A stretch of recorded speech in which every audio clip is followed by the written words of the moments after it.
Hello students, welcome to BSSCI. BSSCI বেলুড়ে তোমাদের সকলকে আরো একবার স্বাগত। তোমরা প্রত্যেকেই জানো বিএসএসসিআই মানেই অন্যরকম চিন্তা ভাবনা, এবং বিএসএসসিআই সার্চ টু রিসার্চ নামে একটি প্রোগ্রাম আমরা বেশ কয়েকদিন ধরে নিয়ে আসছি, মূলত সংস্কৃতের ছাত্রছাত্রীদের জন্য। ছাত্রছাত্রী নয়, মূলত বলা ভালো যারা আগামী গবেষক হতে চলেছে, আগামী দিনে রিসার্চ করতে চলেছে, তাদের জন্য আমাদের এই প্ল্যাটফর্ম, যেখানে শুধু বাংলা থেকে নয়, সারা ভারতবর্ষের বিভিন্ন অধ্যাপিকাগণ নানা সময়ে নানান বিষয় নিয়ে আমাদের সামনে উপস্থাপন করেছেন তার সম্পূর্ণ জ্ঞান ভান্ডার, যেখান থেকে আমরা অনেক মণিমুক্ত খুঁজে পেয়েছি আমাদের গবেষণার রসদ হিসাবে। তো আজকেও ঠিক তেমনই নতুন গবেষণার রসদ খুঁজে নেওয়ার জন্য আমাদের সঙ্গে আমরা আরো একজন প্রফেসরকে পেয়ে গেছি, বেদ প্রকাশ মহাশয়কে। তো আজকের এই সত্রে আমরা রিসার্চের আরো এক নতুন দিগন্ত সম্পর্কে জানতে চলেছি।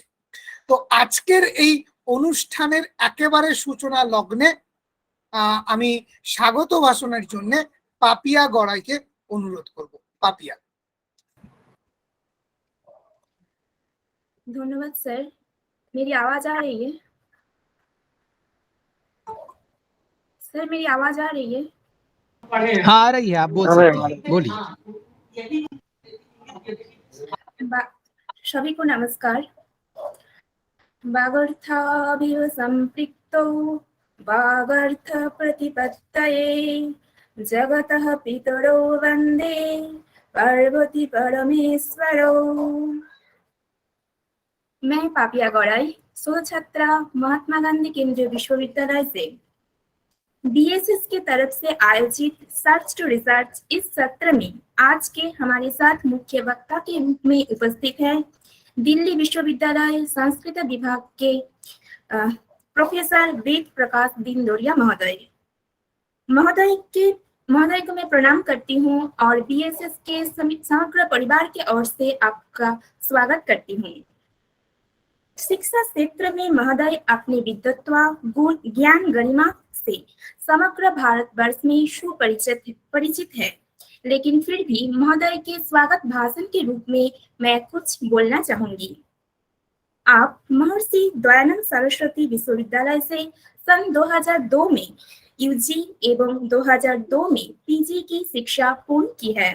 अनंतर दिल्ली विश्वविद्यालय से सन 2003 में एमफिल एवं 2008 में पीएचडी उपाधि को प्राप्त की है।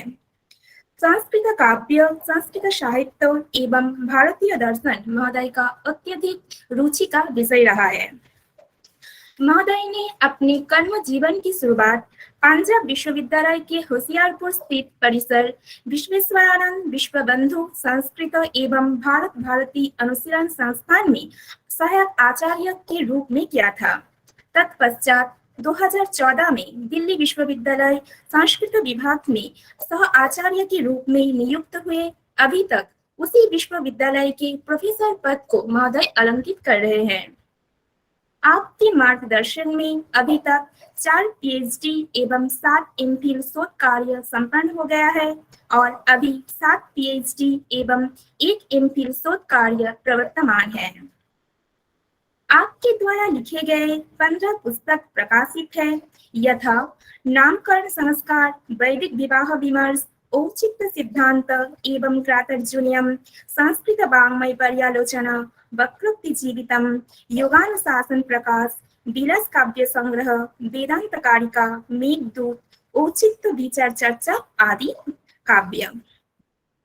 संस्कृत साहित्य, वेद, दर्शन के विविध विषयों से संबंधित 26 शोध पत्रों विभिन्न शोध पत्रिकाओं में प्रकाशित है। इसके अतिरिक्त 51 शोध पत्रों विभिन्न राष्ट्रीय एवं अंतरराष्ट्रीय सम्मेलन तथा शोध संगोष्ठी में प्रस्तुत किया गया है।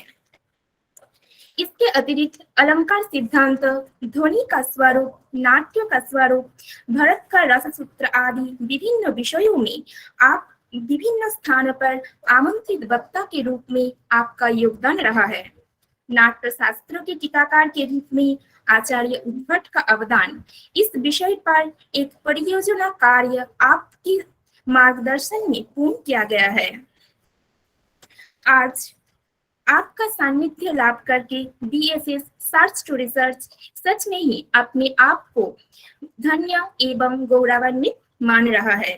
आपसे विनम्र अनुरोध है कि दूत काव्य का इतिहास बंगदेशियों कवियों के द्वारा रचित दूत काव्य एवं संभावित दूत काव्य से संभावित शोध क्षेत्रों के विषय में हम सभी का सही मार्गदर्शन करें एवं सभी श्रोताओं से विनम्र निवेदन है कि आप अंत तक जुड़े रहे और शोध क्षेत्र के विषय में अपने ज्ञान को वर्धित करें।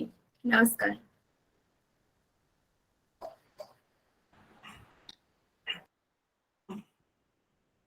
मैं वेद प्रकाश जी को मैं अनुरोध करता हूँ, आप प्रारंभ कीजिए।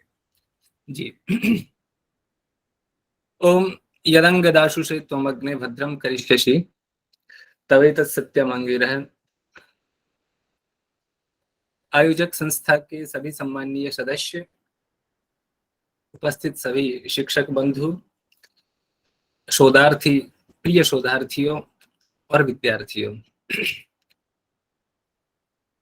जैसा कि बताया गया है कि जो बंगाल के कवियों के द्वारा दूत काव्य रचे गए हैं उनके विषय में शोध प्रविधि क्या हो सकती है।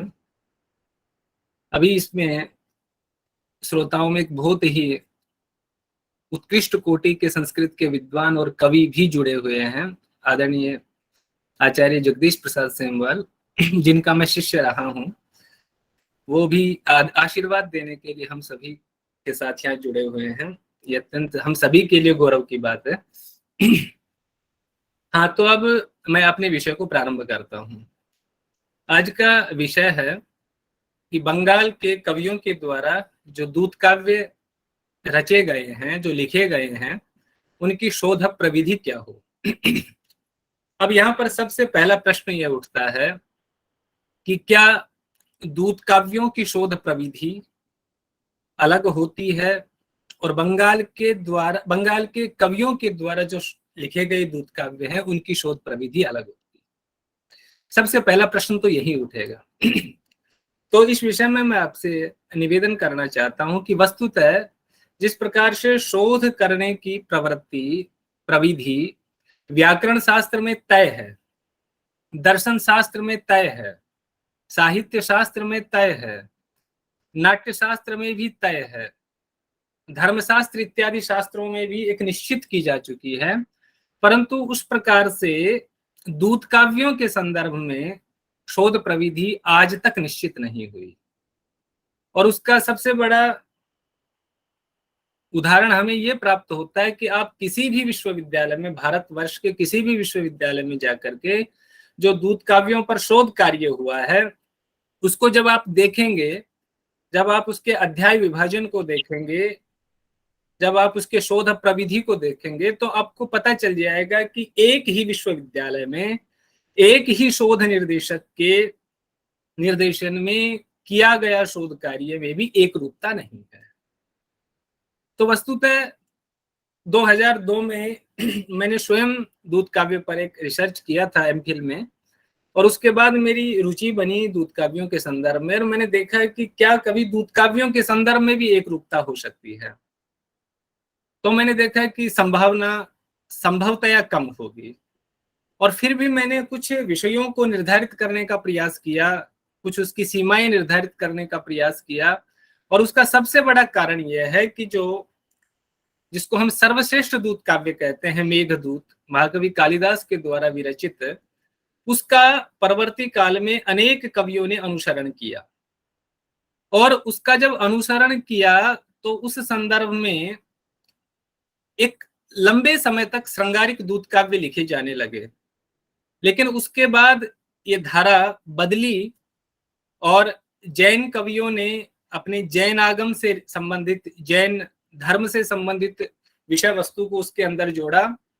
और जैसा कि मैंने जानबूझ करके इस विषय को चुना है कि जब आप दूत काव्यों पर शोध करते हैं और बंगाल के कवियों के द्वारा लिखे हुए दूत काव्यों पर शोध करते हैं, तो आपको एक अलग प्रकार की शोध दृष्टि रखनी पड़ेगी। और उसका कारण यह है कि जतीन्द्र बिमल चौधरी ने एक बंगीय दूत काव्यस्य इतिहास करके एक पुस्तक लिखी है, और उस पुस्तक में उन्होंने 26 दूत काव्यों का वर्णन किया है जो बंगाल के कवियों के द्वारा लिखे गए हैं। कुछ का उन्होंने पूरा विवरण दिया है, कुछ का अत्यंत संक्षिप्त विवरण दिया है, कुछ का केवल नामोल्लेख मात्र किया है। जैसा जैसा उनको मिला उन्होंने बहुत परिश्रम किया।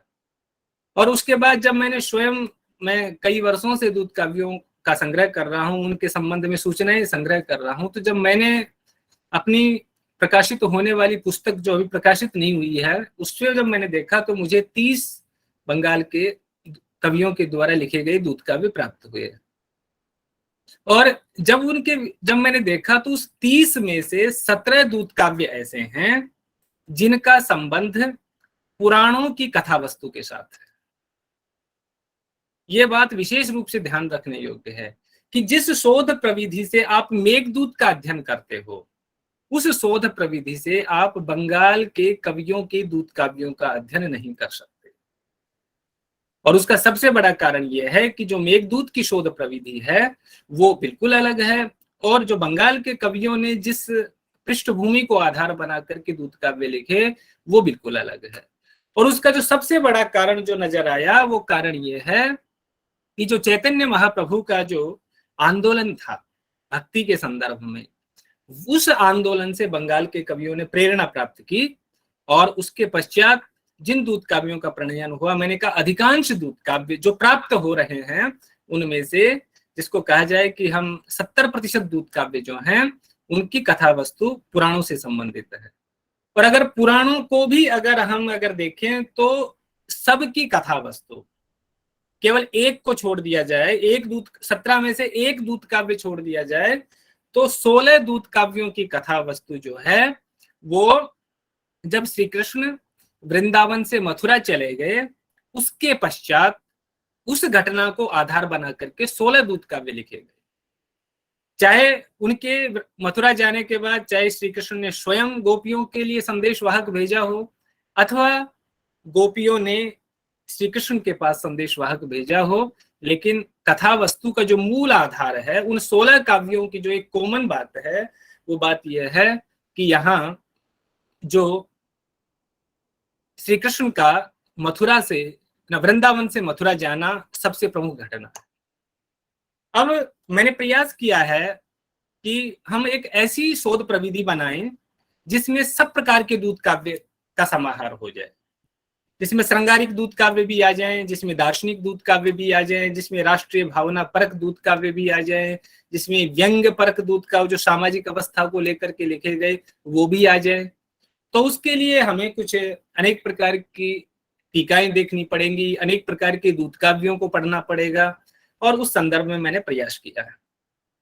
सबसे पहली बात कि दूत काव्य के संदर्भ में जानने की जो बात है वो ये है कि जब महाकवि कालिदास ने मेघदूत को लिखा तो उनका बहुत विरोध हुआ, और वो ऐसे पता चलता है कि जो सबसे प्रथम उपलब्ध काव्य शास्त्री हैं आचार्य भामह, उन्होंने अयुक्तिमत दोष का उदाहरण मेघदूत दिया है। अर्थात जिस प्रकार से कालिदास ने एक अचेतन को दूत बनाया और उस अचेतन को दूत बना करके जिस प्रकार से संदेश का कथन किया गया वो बातें विद्वानों के समझ से बाहर है। ये इसको अगर सामान्य रूप से अगर हम बात करें कि अयुक्तिमत दोष का मतलब जो बात युक्ति युक्त ना हो। अब वो कैसे? क्योंकि जब भी आप किसी दूत काव्य पर शोध कार्य करोगे आपको कालिदास को समझना होगा, आपको मेघदूत को समझना होगा। मेघदूत में सबसे पहली बात तो आप एक अचेतन मेघ को दूत बना रहे हो। वो न तो आपकी सुन सकता है न किसी से कुछ कह सकता है। चलो थोड़ी देर के लिए मान लो कि आप जो मेघ है वो आपकी सुन भी लेगा, आपकी बात को आगे जाके कह भी देगा, लेकिन जब आप मेघदूत की पृष्ठभूमि देखते हो कि यक्ष को 1 वर्ष का शाप मिला है, उस 1 वर्ष के शाप में से 8 महीने बीत चुके हैं, अब केवल 4 महीने बचे हैं। और जो रामगिरी से अलकापुरी तक मेघ का जो मार्ग है, मेघ को अलकापुरी तक पहुंचने में रामगिरी से 4 महीने लगेंगे। अब वो जो 4 महीने लगेंगे, तो जब तक मेघ अलकापुरी पहुंचेगा तब तक तो इनका शाप खत्म हो जाएगा। फिर तो उसको संदेश वाहक बनाने का कोई लाभ ही नहीं। जब जिस समय संदेश वाहक पहुंच रहा है उसी समय संदेश भेजने वाला भी पहुंच रहा है, तो दोनों में फिर अंतर क्या? तो इस प्रकार की बहुत सारी चीजें हैं। अच्छा, जब हम किसी को संदेश वाहक बनाते हैं तो हमारा पहला प्रयोजन ये होता है कि संदेश जल्दी से जल्दी पहुंचे। लेकिन जिस प्रकार से यक्ष ने मार्ग का वर्णन किया है, वो मार्ग वर्णन में अनेक स्थलों पर वो इस तरह से रम गया है कि हमें लगता है कि उसका उद्देश्य संदेश को भेजना है या मार्ग का वर्णन करना है, इत्यादि इत्यादि करके बहुत सारी बातें हैं। तो ये सारी की सारी बातें आचार्य भामे के मस्तिष्क में रही होंगी। लेकिन सबसे बड़ी बात यह है कि जिस प्रकार से आज के विद्वान या हम सब लोग कालिदास को पढ़ने में, कालिदास को जानने में, कालिदास की ध्वनि को समझने में भूल करते हैं, उसी प्रकार की भूल प्रारंभिक अवस्था में आचार्य भामे कर गए और उन्होंने तुरंत कह दिया कि यह तो अयुक्तिमत दोष है। लेकिन वही आचार्य भामे बाद में जब दोषों के परिहार की बात करते हैं तो कालिदास को उद्धृत करते हैं और क्या कहते हैं कि अगर इस प्रकार के अयुक्तिमत आदि दोष जो कि मेघदूत में हमें दिखाई देते हैं, अगर कहीं दिख जाएं तो सुमेधो भी प्रयुज्यते कह करके कहते हैं। अगर किसी विद्वान कवि के द्वारा, किसी बड़े कवि के द्वारा, किसी प्रतिष्ठित कवि के द्वारा अगर उस प्रकार का प्रयोग हो तो वो चल जाएगा।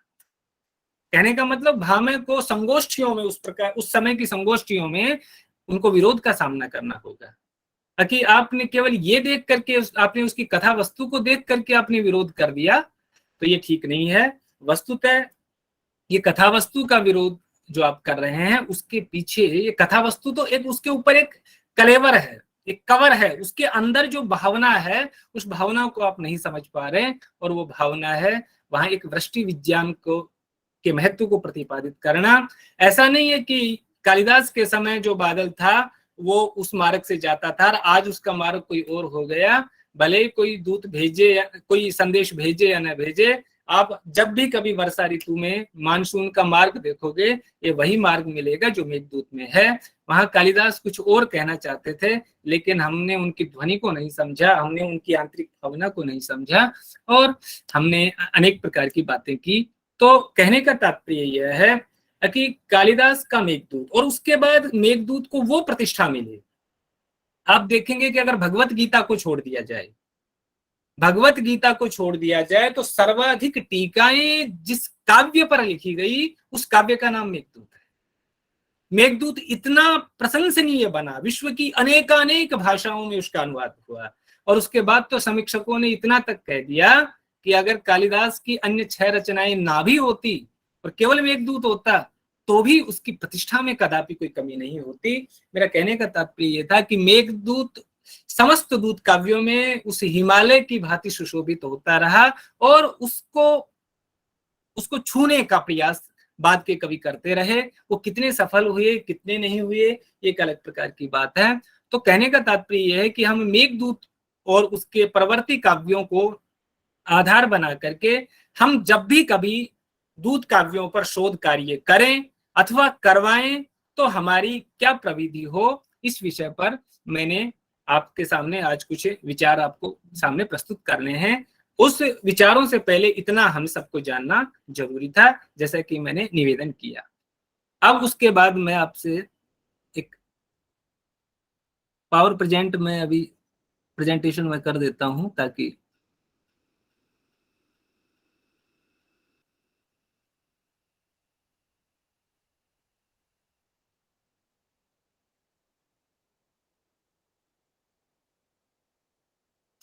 हाँ, एक बार आप बताएंगे आपको दिख रहा है सभी को? कोई भी आप में से एक बार बता दे कि आपको दिख रहा है। जी बस ठीक। अब देखिए, अब जो सबसे पहला प्रश्न है कि दूत काव्यों का लक्षण क्या हो, तो आप देखेंगे कि आचार्य भामे से लेकर के पंडित राज जगन्नाथ तक किसी भी आचार्य ने दूत काव्य का कोई लक्षण प्रतिपादित नहीं किया। यहाँ तक कि दूत काव्यों को हमने खंड काव्य कहा, और खंड काव्य का जो लक्षण प्राप्त होता है, जैसे कि साहित्य दर्पण में आपने पढ़ा होगा छठे परिच्छेद में, वहां आता है खंड काव्यम भवेत काव्यस्य एक देशानुसारी।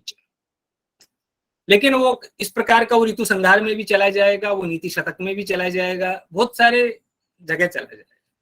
तो वर्तमान काव्य शास्त्र के एक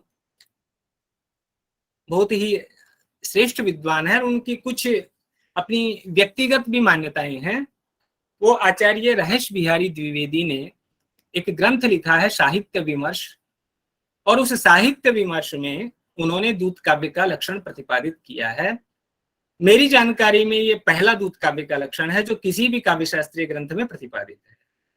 और आप में से बहुत से जो साहित्य के विद्यार्थी हैं वो इनका नाम जानते होंगे, इनको आपने डायरेक्ट भी सुना होगा, जबलपुर यूनिवर्सिटी में रहे हैं, और ये इस रूप में ज्यादा प्रसिद्ध हैं कि इन्होंने आज राष्ट्रभक्ति रस को एक अलग प्रकार की मान्यता दी है।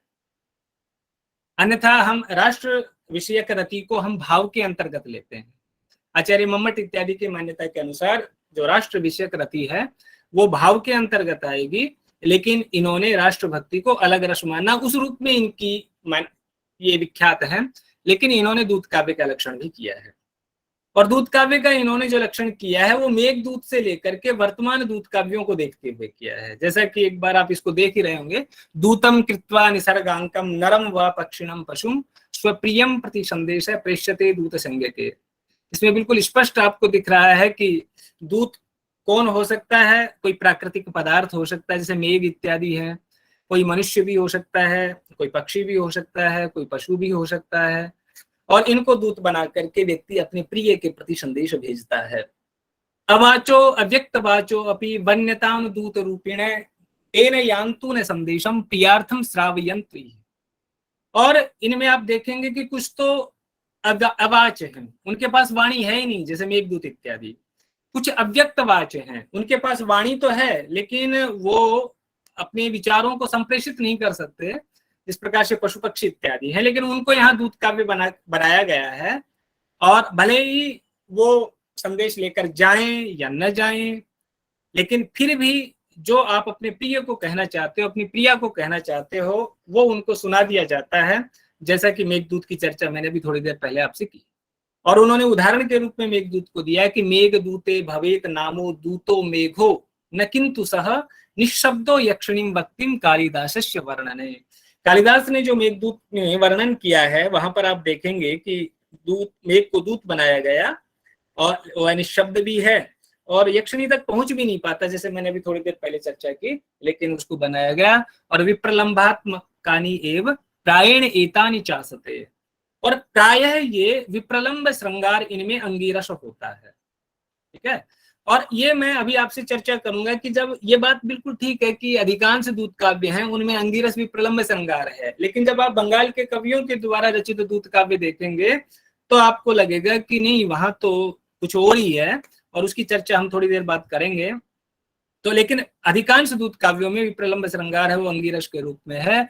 और भुवो रागश्च राष्ट्रस्य भक्तिर्विन्यसते अधुना, ये इनकी व्यक्तिगत मान्यता है कि एक समय था जब विप्रलंब श्रृंगारात्मक लिखे गए, फिर मैंने कहा कि कुछ दार्शनिक दूत काव्य लिखे गए, कुछ भक्तिपरक दूत काव्य लिखे गए, कुछ समाज की जो विकृतियां हैं उनको स्पष्ट करने के लिए दूत काव्य लिखे गए। और ये जो है ये राष्ट्रभक्ति को एक अलग प्रकार का रस मानते हैं, तो उस प्रकार के भी आजकल लिखे जा रहे हैं। तो इनका अपना मंतव्य है, और इस रूप में हमें इनकी प्रशंसा करनी चाहिए कि पहली बार भले लक्षण बदलते रहते हैं, काव्य की परिधियां बदलती रहती हैं, लेकिन उसके बावजूद भी इन्होंने प्रयास किया, उसके लिए निसंदेह ये धन्यवाद के पात्र है। उसके बाद जब हम चर्चा करते हैं कि जब मैंने एक तो आपको पुस्तक बताई जतिंद्र बिमल चौधरी की, उन्होंने 26 दूत काव्यों का वहां उल्लेख किया है, लेकिन जब मैंने स्वयं अपने संग्रह से जब मैंने देखा तो मुझे 30 दूत काव्य मिले, और उन 30 प्रकार के दूत काव्यों को जब मैंने विभाजित किया कथा वस्तु के आधार पर, तो मुझे 4 दूत काव्य ऐसे मिले जिनका संबंध रामायण के साथ है, जिसमें रुद्र न्याय वाचस्पति का भ्रमर दूत है, श्री कृष्ण तर्कालंकार का चंद्रदूत है, सिद्धनाथ विद्यावागीश का पद्मदूत है, और कृष्णनाथ न्याय पंचानन का वात दूत है। उसके पश्चात मैंने महाभारत पर आधारित दूत काव्यों को देखा, तो इसमें केवल मुझे एक ही दूत काव्य प्राप्त हुआ जिसको द्विज दूतम है। ये जीव न्याय तीर्थ इसके कवि हैं। उसके पश्चात मैंने आपसे कहा था कि पुराणों पर आधारित दूत काव्य सर्वाधिक है, उसमें भी एक घटना जो श्री कृष्ण का वृंदावन से मथुरा जाना, उसको आधार बना करके अधिकांश दूत काव्य लिखे गए। तो जिसमें विष्णुदास का मनोदूतम है, श्री राम शर्मा ने भी मनोदूतम के नाम से लिखा है। उद्धव दूत जो है ये माधव कविंद्र भट्टाचार्य का है। रूप गोस्वामी का उद्धव संदेश आप सब फेमस, ये बहुत सर्वाधिक प्रसिद्ध यही है, आप सब इसको बहुत अच्छे से जानते हैं। उसके अलावा रूप गोस्वामी का एक हंस दूतम भी है, रुद्र न्याय पंचानन का पिक दूतम है, श्री कृष्ण सार्वभौम का पदांक दूतम है, लंबोदर वैद्य का गोपी दूतम है, त्रिलोचन का तुलसी दूतम है। एक और वैद्यनाथ द्विज हैं जिन्होंने तुलसी दूतम लिखा है, हरिदास ने कोकिल दूतम लिखा है, भोलानाथ ने पांथ दूतम लिखा है, रामदयाल तर्क रत्न ने अनिल दूतम लिखा है, अंबिका चरण देव शर्मा ने पिक दूतम लिखा है, गौर गोपाल ने काक दूतम लिखा है, राम गोपाल ने कीर दूतम लिखा है और रघुनाथ दास ने हंस दूतम लिखा है। ये 17 दूत काव्य मुझे पुराणों पर आधारित मिले। इसके अलावा जो अन्य कथा वस्तु जिसमें श्रृंगारिक हो सकता है या दूसरा उस प्रकार का हो सकता है, उसमें भी मुझे 4 मिले। एक तो पवन दूतम है धोई का।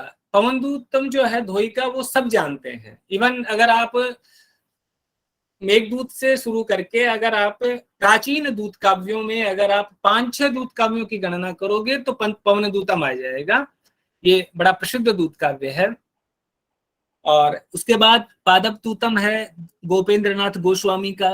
इनकी कथा वस्तु, क्योंकि वो तो निश्चित था कि रामायण की कथा वस्तु थी, तो रामायण की कथा वस्तु में राम या तो राम ने सीता को संदेश भेजा है या सीता ने राम को संदेश भेजा है, और वहां एक ही घटना है, सीता का अपहरण। इसी प्रकार से पुराणों में मैंने बताया कि श्री कृष्ण का वृंदावन से मथुरा आना एकमात्र घटना है। और वो जो द्विज दूतम है महाभारत में, उसमें रुक्मिणी ने श्री कृष्ण को संदेश भेजा है। ये जो 4 जो दूत काव्य मैं आपको दिखा रहा हूं, इनकी कथा वस्तु बिल्कुल भिन्न है। जैसे पवन दूतम धोई का है, इसमें क्या है कि एक गौड़ देश के राजा लक्ष्मण सेन जो है वो जब दक्षिण दिग्विजय पर गए तो वहां मलय पर्वत पर एक कनक नगरी में एक कन्या रहती है जिसका नाम कुवलयवती था, और वह गंधर्व कन्या है, वो उस राजा पर आसक्त हो जाती है। राजा पुनः राजधानी लौट आते हैं, उसके बाद वो विरह में व्याकुल रहती है, और जब वसंत ऋतु आता है तो वसंत के पवन को दूत बना करके वहां पर भेजती है।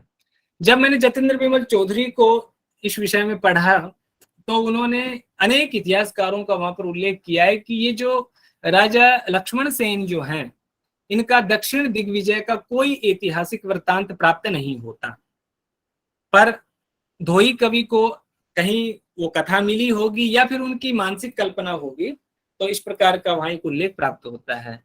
ऐसे पादप दूतम है, ये गोपेंद्रनाथ गोस्वामी ने लिखा है।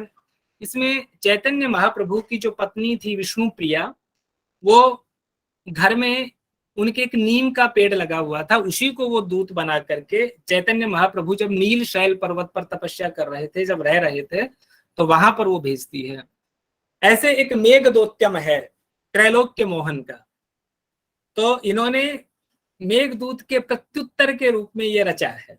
अब यहाँ पर जगदीश प्रसाद सेमवाल जी भी उपस्थित हैं, उनसे कई बार इस प्रकार के और भी दूत काव्य लिखे हैं। उन्होंने पहली बार मुझे उन्होंने ही ध्यान दिलाया था इस विषय में कि यहाँ कवि एक बहुत बड़ी भूल करता है। क्या करता है कि मेघ का जो मार्ग है वो तो अलकापुरी से अलकापुरी तक का है, रामगिरी आश्रम से, तो वहां तक तो बिल्कुल ठीक है। लेकिन कुछ कवियों ने, वर्तमान आधुनिक कवियों ने, ये जो त्रैलोक्य मोहन है, इन्होंने भी वही भूल कर दी कि उसी मेघ को वापस यक्ष पत्नी का संदेश वाहक बना करके यक्ष के पास भेज दिया। अब देखा जाए तो ये प्राकृतिक नियमों के विरुद्ध है।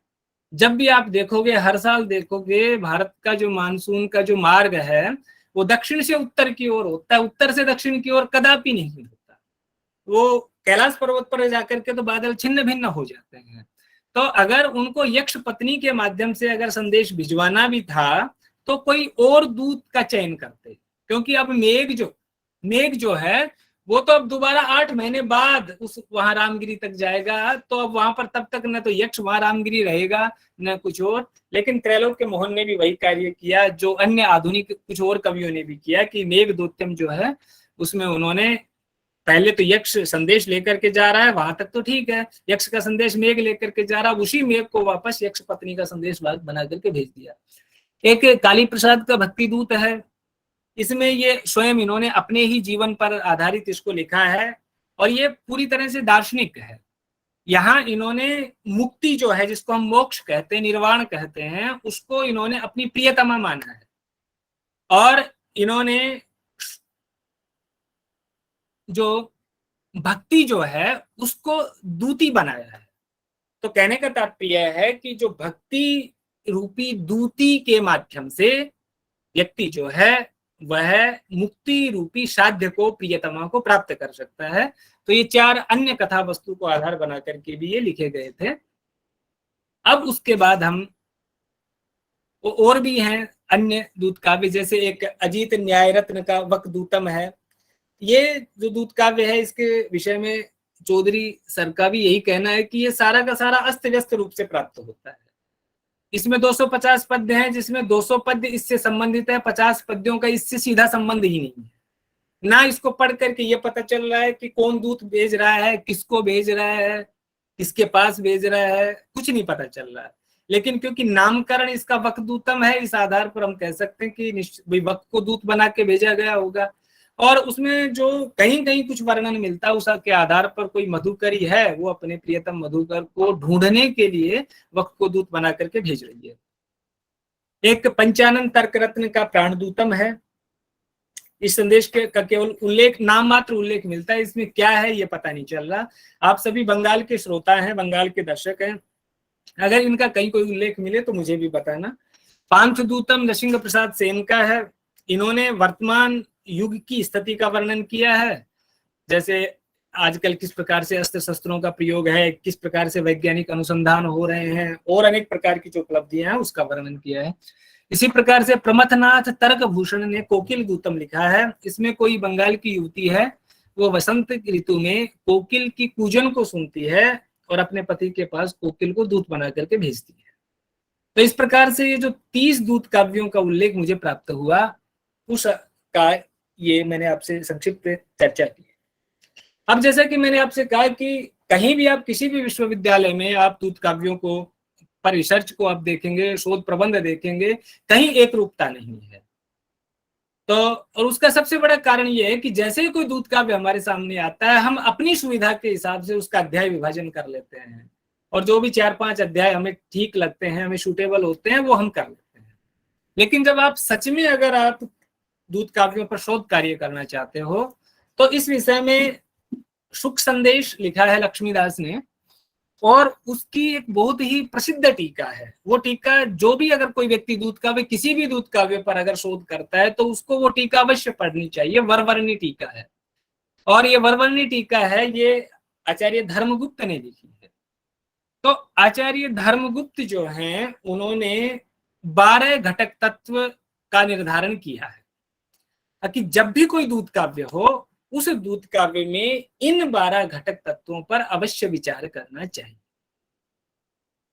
फिर मैं एक बात आपसे कहता हूं कि जो सुख संदेश जो है वो श्रृंगारिक दूत काव्य है। तो धर्मगुप्त जब 12 घटक तत्वों का उल्लेख करते हैं तो उनका जो मुख्य उद्देश्य है वो श्रृंगारिक दूत काव्यों पर उनकी दृष्टि है। उनका मुख्य उद्देश्य श्रृंगारिक दूत काव्यों पर अध्ययन करना है। और उस दृष्टिकोण से अगर आप मेघदूत का अध्ययन करेंगे, आप पवन दूत का अध्ययन करेंगे, आप सुख संदेश का अध्ययन करेंगे तो ठीक बैठेगा। लेकिन जो अभी मैं थोड़ी देर बाद आपसे चर्चा करूंगा, जो रूप गोस्वामी इत्यादि ने जो लिखे हैं वहां पर आपको सारे घटक तत्व संभवतः प्राप्त ना हो। लेकिन फिर भी देखा जाए तो उस विषय को एक बार हर शोधार्थी को, जो भी दूत काव्यों पर शोध करता है, उसको उस पर विचार करना चाहिए। अब सबसे पहले जो उसमें पहला वो आदि वाक्य है। आदि वाक्य में कवि क्या करता है, अपने काव्य का अवतरण कर देता है। आपको पहला श्लोक पढ़ते ही दूत काव्य का, उस काव्य की एक जो कथा वस्तु जो है, उस काव्य का जो अवतरण है, वो पूरा आपके मस्तिष्क में उपस्थित हो जाता है। जैसे आप मेघदूत में कश्चित कांता विरह गुरुना पढ़ते हो। मैंने बंगाल के कवियों के द्वारा रचित दूत काव्यों से ही मैंने उदाहरण दिए हैं। जैसे गोपी दूतम का मैंने यहाँ उदाहरण दिया, गते गोपीनाथे मधुपुर मितो गोप भवनाथ, गता यावत धूली रज चरणजा नेत्र पदवी, स्थिता तावल लेख्या इव विरहजो दुख विधुरा, निवृता निष्पेतु पथिसु सत्सो गोप वनिता। कि वहां पर गोपी दूतम में गोपी जो है उसको दूत बना करके भेजा गया है। तो उससे जैसे ही गोपीनाथ कृष्ण के लिए कहा गया कि जैसे श्री कृष्ण जो हैं वो मथुरा चले गए हैं वृंदावन से, उसके पश्चात किस प्रकार से वहां की जो स्थितियां हैं, अनेक प्रकार की जो गोपियां हैं, गोप वनिता हैं, वो कष्ट को महसूस कर रही है, उनके विरह के कष्ट को महसूस कर रही है। और उसके बाद इसकी जो सारी की सारी कथा वस्तु प्रारंभ होती है। तो जब भी आप किसी दूत काव्य को देखेंगे, सबसे पहले उसके आदि वाक्य पर विचार करें। आदि वाक्य में आपको क्या क्या मिलेगा? सबसे पहले तो काव्य का अवतरण मिलेगा, उसके पश्चात प्रवास का कारण। अब जैसे कि मेघदूत में आप देखते हो तो वहां पर प्रवास का कारण है शाप, यक्ष को जो शाप मिला। रामायण पर आधारित जो बंगाल के कवियों ने दूत काव्य लिखे, जिसकी चर्चा मैंने थोड़ी देर पहले की थी, उनमें आप देखेंगे कि जो मूल कारण तो एक ही है, रावण के द्वारा सीता का अपहरण करना। लेकिन एक वहां पर एक आपको एक आनुषांगिक या तात्कालिक कारण भी हमें दिखाई देता है। अगर आप भ्रमर दूतम में देखेंगे, आप चंद्र दूतम में देखेंगे, तो आप देखेंगे कि वहां राम जो हैं वो हनुमान से सीता का संदेश सुनते हैं। ये आप सब जानते हैं कि हनुमान जो हैं वो सीता को खोजने के लिए जाते हैं, वहां सीता के दर्शन करते हैं, सीता को आश्वस्त करते हैं कि श्री राम आपको जल्दी ही यहाँ से लेकर के जाएंगे, रावण का वध करेंगे, रावण को परास्त करेंगे। तो जब वो वहां से लौटते हैं तो सीता भी राम को संदेश देती है। जैसे ही राम सीता का संदेश सुनते हैं, तुरंत वो वहां पर एक दूत काव्य में भ्रमर को दूत बना करके भेजते हैं, दूसरे दूत काव्य में वो चंद्रमा को दूत बना करके भेजते हैं। वो तात्कालिक कारण है, मुख्य कारण तो वही है, रावण के द्वारा सीता का अपहरण। उसी प्रकार से पद्म दूतम है, उसकी कथा वस्तु कुछ भिन्न है। वहां पर क्या है कि सीता को ये पता चलता है कि श्री राम वानर सेना के साथ में सागर के तट तक आ गए हैं, और जैसे उनको पता चलता है कि राम सागर तट तक आ गए हैं, तभी वो एक कमल के पुष्प को संदेशवाहक बनाती है और वो राम के पास संदेश भेजती है। तो वहां पर जो मुख्य तात्कालिक कारण है वो सागर तट पर पुल बांधने के लिए राम के आगमन की सूचना सीता को प्राप्त होना। उसी प्रकार से एक वात दूतम है, ये जब वसंत ऋतु का आगमन होता है तो उस समय दक्षिण से उत्तर की ओर जो चलने वाली शीतल वायु है उसका स्पर्श करती है सीता, और जैसे ही सीता उस वायु का स्पर्श करती है, तुरंत वो क्या करती है, उसी वायु को संदेशवाहक बनाती है। और क्योंकि वो जो वसंत ऋतु के आगमन पर जो वायु प्रवाहित होती है, बहती है, वो दक्षिण से उत्तर की ओर बहती है और उसको वो श्री राम के पास संदेशवाहक बना करके भेजती है। तो ये यहाँ पर मैंने जितने भी चारों दूत काव्य जो आपके बंगाल के कवियों के जो रामायण पर आधारित प्राप्त होते हैं, वहां पर मुख्य कारण रावण के द्वारा सीता का अपहरण है, और जो आनुषंगिक कारण है, तात्कालिक कारण है, वो भिन्न भिन्न है। जो पुराणों पर आधारित सारे के सारे दूत काव्य हैं, उनका एकमात्र वही है श्री कृष्ण का मथुरा से वृंदावन जाना, और उसके बाद चाहे कृष्ण संदेशवाहक भेज रहे हैं, चाहे गोपियां संदेशवाहक भेज रही हैं, वो दोनों में मुख्य कारण यही बनता है। अब उसके बाद है कि संदेश की आवश्यकता। तो जब संदेश की आवश्यकता, जैसे कि वहां तो स्पष्ट मेघदूत इत्यादि में तो बताया गया है, यहाँ पर उद्धव दूतम में एक जब उद्धव दूत है, ये अलग प्रकार का दूत काव्य है। इसमें आप माधव कविंद्र भट्टाचार्य ने इसको लिखा है, ये उद्धव संदेश से भिन्न है, इसको उद्धव संदेश समझने की भूल ना करना।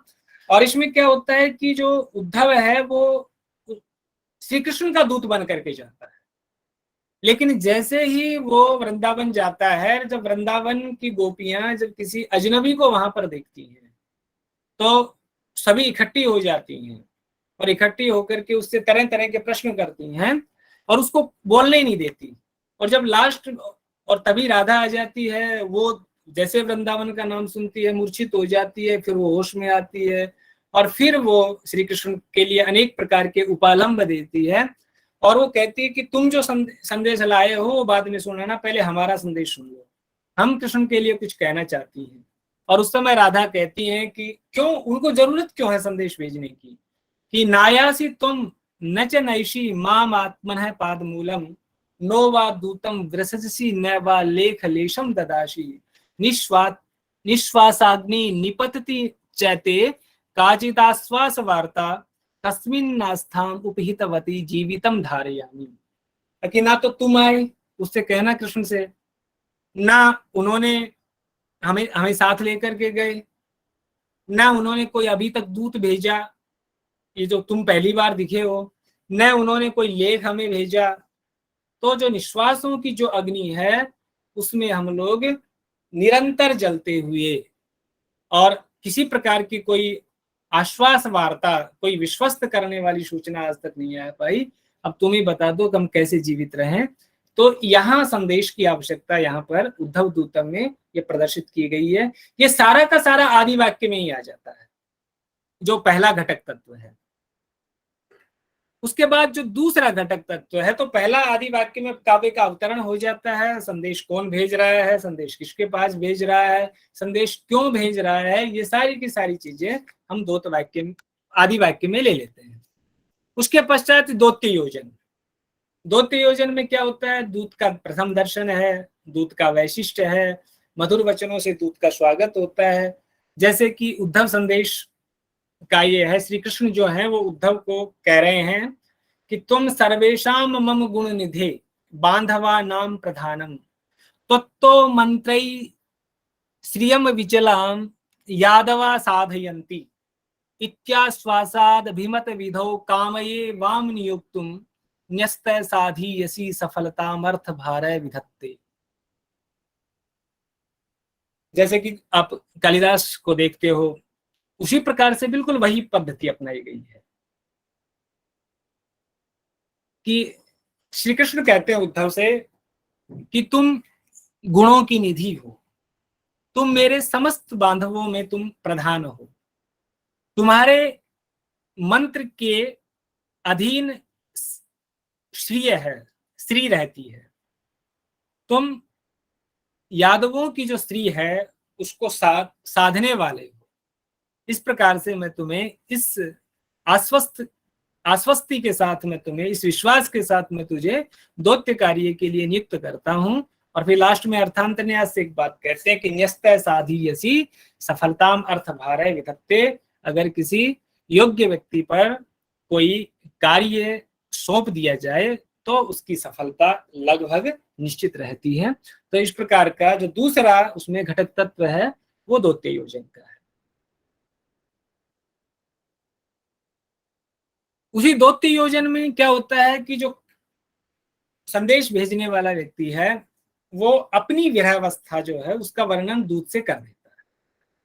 जैसे पवन दूतम की चर्चा मैंने आपसे की थी, उसमें कुवलयवती जो उसकी नायिका है वो अपनी वियोग अवस्था का वर्णन करते हुए पवन से कह रही है कि नीलोद्याने परभर वधु पंचमयी पीड्यमाना ताम्यन मूर्ति मलय मरुता केली वातायनेषु सा नैकत्र क्वचित अपि पदम कातराक्षिम विधत्ते यद सत्यम न त्रिभुवन अपि प्रीतये दुखिताना। कि जो दुखी होते हैं, जो प्रीति में दुखी होते हैं, विरही व्यक्ति होते हैं, उनको तीनों लोकों में कहीं सुख नहीं मिलता। अगर मैं नीला उद्यान में जाती हूँ तो कोयल की कूजन है वो मुझे पीड़ित करती है। अगर केली वनों में जाती हूँ तो वहां मलय मारुत है वो मुझे पीड़ित करती है। तो इस प्रकार से कहीं एक भी स्थान ऐसा नहीं है जहां पर मुझे कोई सुख मिलता हो। और इस प्रकार से जब भी कोई संदेशवाहक को भेजा जाता है तो वहां अपनी विरहावस्था का वर्णन वो प्राय दूत से करता है। उसके बाद जो तीसरी बात है वो है मार्ग का निर्देश। व्रजांग देशना इसको कहते हैं। अगर हम व्रजांग देशना की बात करें, मार्ग के निर्देश की बात करें, तो वाल्मीकि रामायण वालों में बिल्कुल स्पष्ट है। अगर राम संदेश वाहक बनाकर भेज रहे हैं तो स्वाभाविक है कि वो ऋषिमुख पर्वत या प्रश्रवण पर्वत भी कई जगह उसका उल्लेख होता है, वहां से लेकर के वो लंका तक का संदेश वाहक भेजेंगे। अगर सीता अगर संदेश वाहक भेज रही है तो वो पंचवटी तक का संदेश वाहक भेजेंगे, क्योंकि सीता को अगर हनुमान के मिलने के बाद की अगर स्थिति है तब तो उनको पता है कि श्री राम कहाँ है। अन्यथा अगर उससे पहले अगर वो, जैसे एक दूत का ऐसा भी है कि जहां सीता को कुछ नहीं पता है, कि अभी वो यही मान के चल रही है कि राम लक्ष्मण दोनों पंचवटी के आसपास ही रह रहे होंगे, तो तब वो पंचवटी के लिए संदेश भेज रही है। और जहां आप जितने इस प्रकार के, जैसे कि मैंने उल्लेख भी किया कि जो रामायण पर आधारित दूत काव्य है, इसमें भ्रमरदूत है, उसमें चित्रकूट पर्वत से अशोक वाटिका, इसका मतलब राम भेज रहे हैं। चंद्रदूतम में माल्य पर्वत से अशोक वाटिका, इसमें भी राम भेज रहे हैं। पद्मदूतम में अशोक वाटिका से सागर तट, इसमें सीता भेज रही है। वातदूतम में अशोक वाटिका से पंचवटी, इसमें सीता भेज रही है। और उसी प्रकार से अगर पुराणों वाला अगर आप देखें तो पुराणों में अगर श्री कृष्ण दूत भेज रहे हैं तो मथुरा से वृंदावन जाएगा, मथुरा से वृंदावन तक के मार्ग का वर्णन मिलेगा। और अगर गोपियां भेज रही हैं तो वहां पर वृंदावन से मथुरा का मार्ग। और ये प्राप्य देश वर्णन से तात्पर्य है कि जहां पर संदेश वाहक को भेजना है उस देश का वर्णन, जैसे कि मेघदूत में अलकापुरी का वर्णन किया गया है। और मंदिराभिज्ञापन में किसे तात्पर्य है कि वो जहां रह रहा है, जिसको हम संदेश भेज रहे हैं वो कहाँ रह रहा है, उसके घर के आसपास की स्थिति का वर्णन, जैसे कि कालिदास ने मेघदूत में यक्ष के घर का वर्णन किया है, तो उसी प्रकार से उसके निवास का वर्णन जो है वो मंदिराभिज्ञापन में आता है। ये उसके धर्मगुप्त के अनुसार ये 5वां घटक तत्व बनेगा। उसके बाद जो छठा घटक तत्व है वो है प्रिय सन्निवेश विमर्श। प्रिय सन्निवेश विमर्श का मतलब है कि जिसको आप संदेश भेज रहे हैं उसको दूत पहचानेगा कैसे।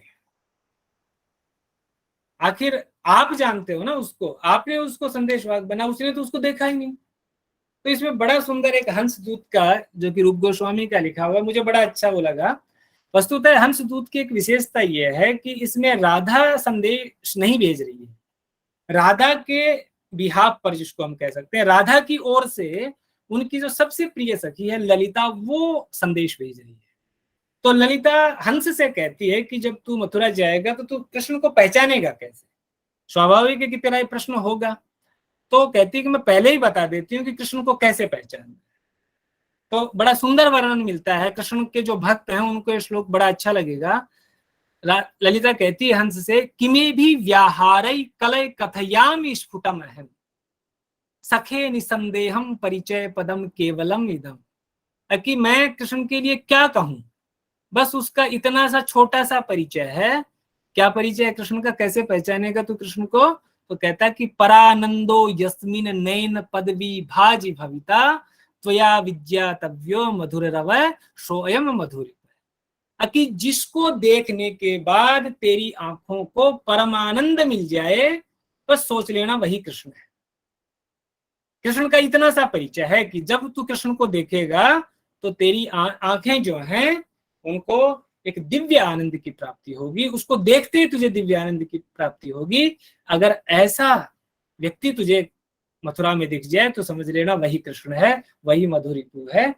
ये प्रिय सन्निवेश विमर्श अनेक प्रकार का, जैसे कि आप मेघदूत पढ़ते हैं तो वहां भी आप देखते हैं यक्ष जो है यक्ष पत्नी की अवस्था का वर्णन करता है।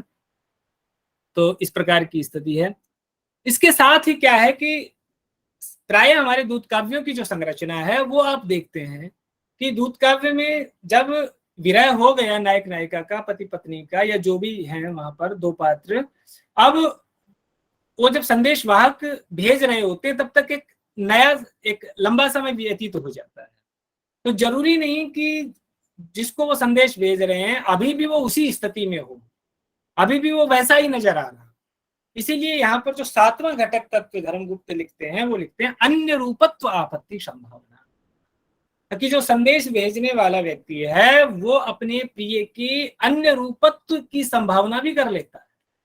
हो सकता है कि विरह में अभी वो कमजोर हो गया होगा, जैसे कि आप मेघदूत में पढ़ते हैं, तो क्या उसकी अवस्था मेरे विरह में हो गई होगी। जैसे कि भ्रमर दूतम में जब राम भ्रमर को दूत बना करके सीता के पास भेजते हैं, तो राम कहते हैं कि सीता की स्थिति इस समय पहले वाली नहीं रही होगी, सीता की स्थिति इस समय बहुत दयनीय हो गई होगी। और वो लिखते हैं कि स्निग्धा शोक द्रुम परिसरे तत्र रात्रिंचरी भी व्यग्राम एकाम प्रकृति कृपणा मित्र जायाम प्रपश्ये वास्पा सारश्रय पित नैनाम पाणी लीलान नेन्दुम यूथ भ्रष्टामिव मृगवधुम मद, इसमें शायद कुछ प्रिंटिंग मिस्टेक होगी, प्रोढ़ रागाम। तो वहां पर जो उपमा देता है कवि, वो कहता है कि जिस प्रकार से मृगवधु जो है वो जिस प्रकार से अपने समूह से भ्रष्ट हो जाती है, बिछुड़ जाती है, उसी प्रकार की, और जो कष्ट पाती है उसी प्रकार की स्थिति इस समय सीता की हो गई है।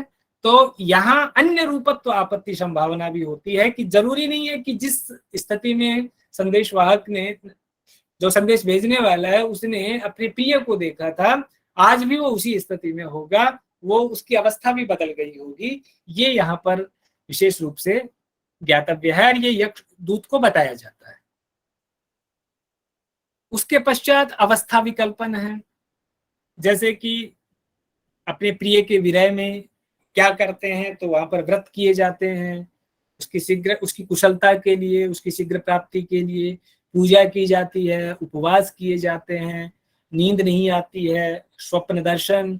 ये निद्रा विहीनता और स्वप्न दर्शन तो आपको हर जगह मिल जाएंगे, सारे दूत काव्यों में मिल जाएंगे। यहाँ भी गोपियों को नींद नहीं आती श्री कृष्ण के विरह, वो गोपियां स्वप्न में अनेक बार कृष्ण को देखती हैं। तो ये अनेक प्रकार का यहाँ पर ये इस प्रकार की अवस्थाओं का विकल्प किया जाता है। एक अनेक विकल्प वहां पर हमें दिखाई देता है, अनेक प्रकार की अवस्थाएं वहां पर दिखाई देती है। उसके बाद वचनारंभ है। सामान्यतया हम वचनारंभ को यह समझ लेते हैं कि भाई जो उसका वचन है उनका स्टार्टिंग है, स्टार्टिंग ऑफ वर्ड्स, बट ये नहीं है। यहाँ पर वचनारंभ से आचार्य का जो तात्पर्य है वो उचित परिस्थितियां हैं जिनमें संदेश को कहा जाए।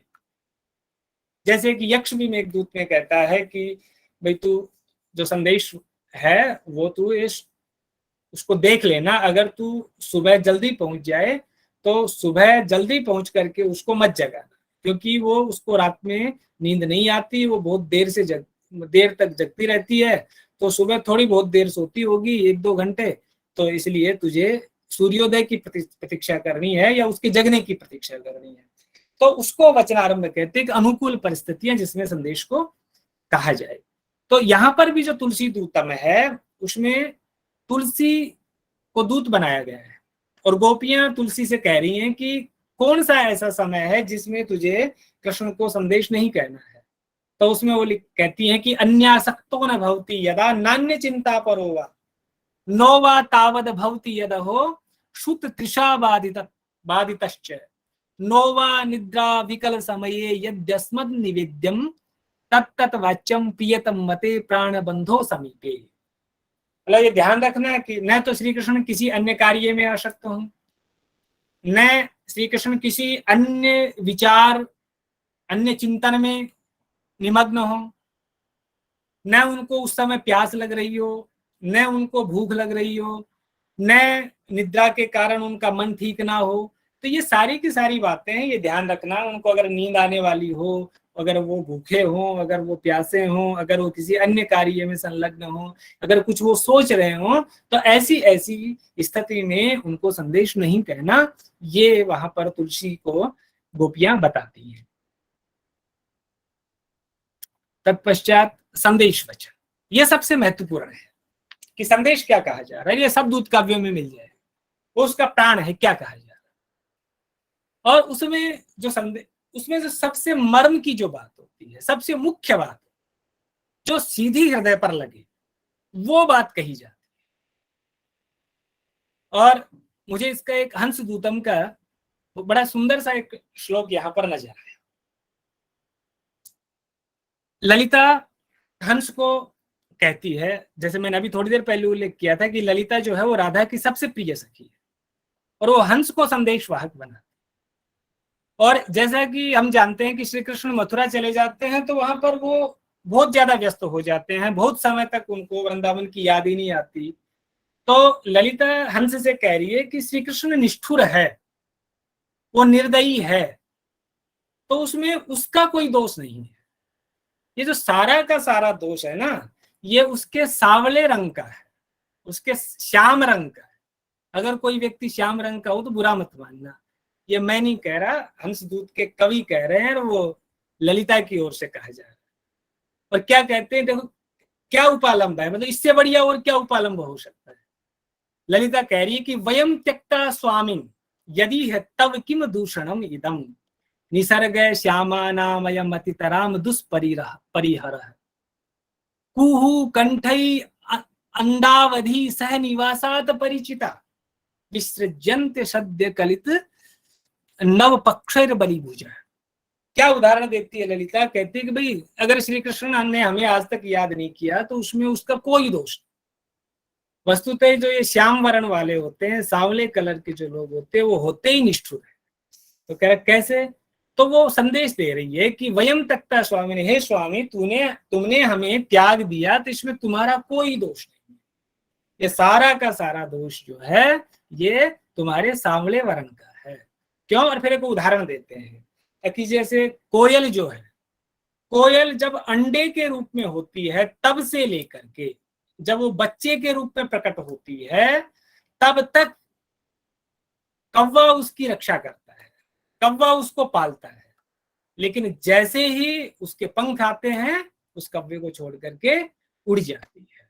तो उसी प्रकार से जब तुम्हारे खेलने कूदने के दिन थे, जब तुम्हारे आनंद करने के दिन थे, तब तुम हमारे साथ रहे, और जब तुम बड़े हो गए, थोड़े से समझदार हो गए, तो तुमने हमें छोड़ के चले गए। लेकिन ये तुम्हारा दोष नहीं है, तुम्हारे वर्ण का दोष है। तो आप मेघदूत में भी देखेंगे अनेक प्रकार की बिल्कुल जो मर्म पूर्वक बातें हैं वो वहां पर कही गई है। तो ये सबसे महत्वपूर्ण पक्ष है जहां संदेश को कहा जा रहा है।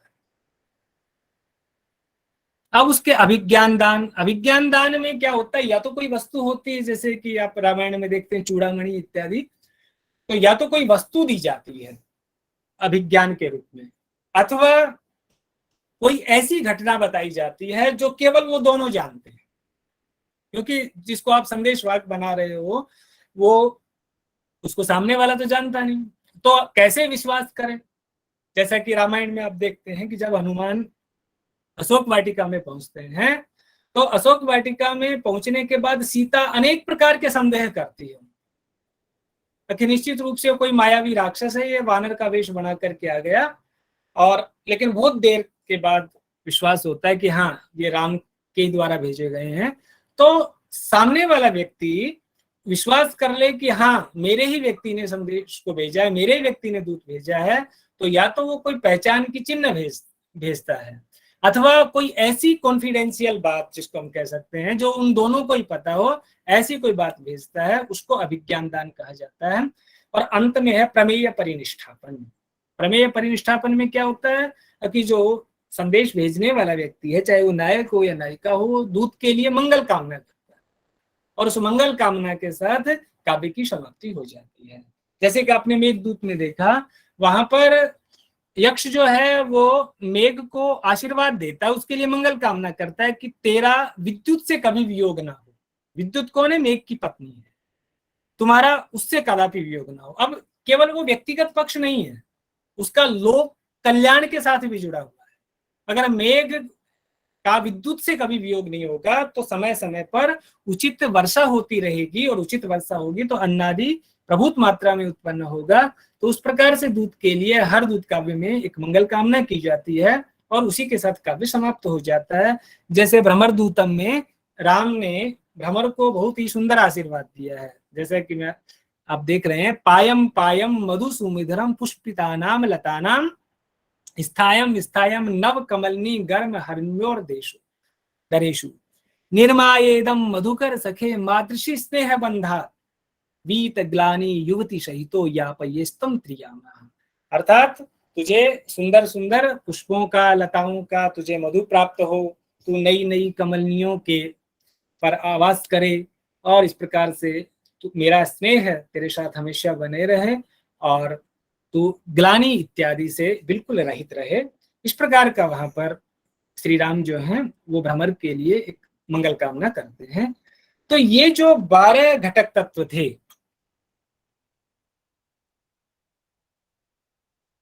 ये जरूरी नहीं कि बंगाल के सारे कवियों के दूत काव्य में, मैंने उदाहरण आपके मतलब इन्हीं से ही दिए हैं, लेकिन जरूरी नहीं कि सारे के सारे दूत काव्य में मिल जाएंगे या किसी भी दूत काव्य में मिल जाएंगे।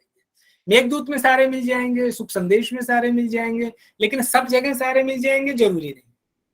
लेकिन फिर भी देखा जाए तो अगर हम इन 12 घटक तत्वों के आधार पर अगर हम किसी का विवेचन करते हैं तो संभवतः उस दूत काव्य की जो पूरी की पूरी जो उसका मर्म है, उसका वास्तविकता है, वो सभी के सामने आ जाए।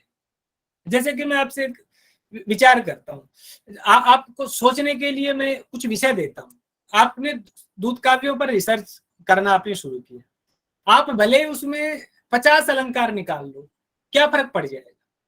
आप उसकी भाषा शैली पर अध्ययन करो तो उससे क्या फर्क पड़ जाएगा? या अगर आप दूसरी चीजें भी अगर उसमें से निकाल लेते, जैसे कि हम इस प्रकार की बहुत सारी चीजें, जैसा मैंने शुरू में कहा था कि जो हमारी सुविधा के अनुरूप होता है वो हम निकाल लेते हैं, लेकिन देखा जाए तो वो दूत काव्य के जो मूल तत्व हैं, जिन तत्वों को मस्तिष्क में रख करके कवि ने संदेश काव्यों को लिखा होगा, दूत काव्यों को लिखा होगा, वो उनका आप स्पर्श तक नहीं करते, वहां तक हम पहुंच ही नहीं पाते। तो वस्तुतः उन तत्वों के दृष्टिकोण से अगर हम शोध कार्य करें तो उसके बहुत अच्छे फल प्राप्त होंगे। यहां तक की बात तो उनकी रह गई जो धर्मगुप्त ने जिनकी बात की थी। लेकिन अब भी मैं एक बात कहता हूं कि अगर आप इन 12 घटक तत्वों तक सीमित रहते हैं तब भी एक समस्या है। और तब क्या समस्या है कि आपने दूत काव्य की कथा वस्तु का तो आपने सार तत्व ग्रहण कर लिया, आपने कवि के मस्तिष्क को पढ़ लिया, आपने मार्ग वर्णन जान लिया, आपने संदेश काव्यों में क्या क्या होता है, क्या उस समय विरहियों की मनोअवस्था होती है, क्या मनोदशा है, आपने ये सारा सब कुछ जान लिया। लेकिन ये नहीं भूलना चाहिए कि जो संदेश काव्य है वो एक साहित्यिक कृति है, वो एक दार्शनिक कृति भी है। तो जब आप ये इन तत्वों की बात करते हो तो इन तत्वों के साथ हमें उन साहित्य के, उन दर्शन के या उस समाज के उन तत्वों को भी अवश्य हमें स्पर्श करना चाहिए, जैसे कि कुछ की चर्चा अब मैं आपके सामने करता हूं। सबसे पहले तो रस। जैसे कि हमने शुरुआत में दूत काव्यों का लक्षण पढ़ा था तो हमने देखा था कि उसमें अधिकांश दूत काव्यों में विप्रलंब श्रृंगार होता है। अब मैं आपसे इसमें विशेष रूप से, जब आप अगर रामायण पर आधारित दूत काव्यों की अगर आप बात करेंगे तो कोई समस्या नहीं है, आप विप्रलंब श्रृंगार को मान लीजिए। निश्चित रूप से है, राम और सीता अलग अलग स्थान पर हैं, दोनों एक दूसरे से अत्यंत प्रेम करते हैं और दोनों एक दूसरे के विरह में संतप्त हैं।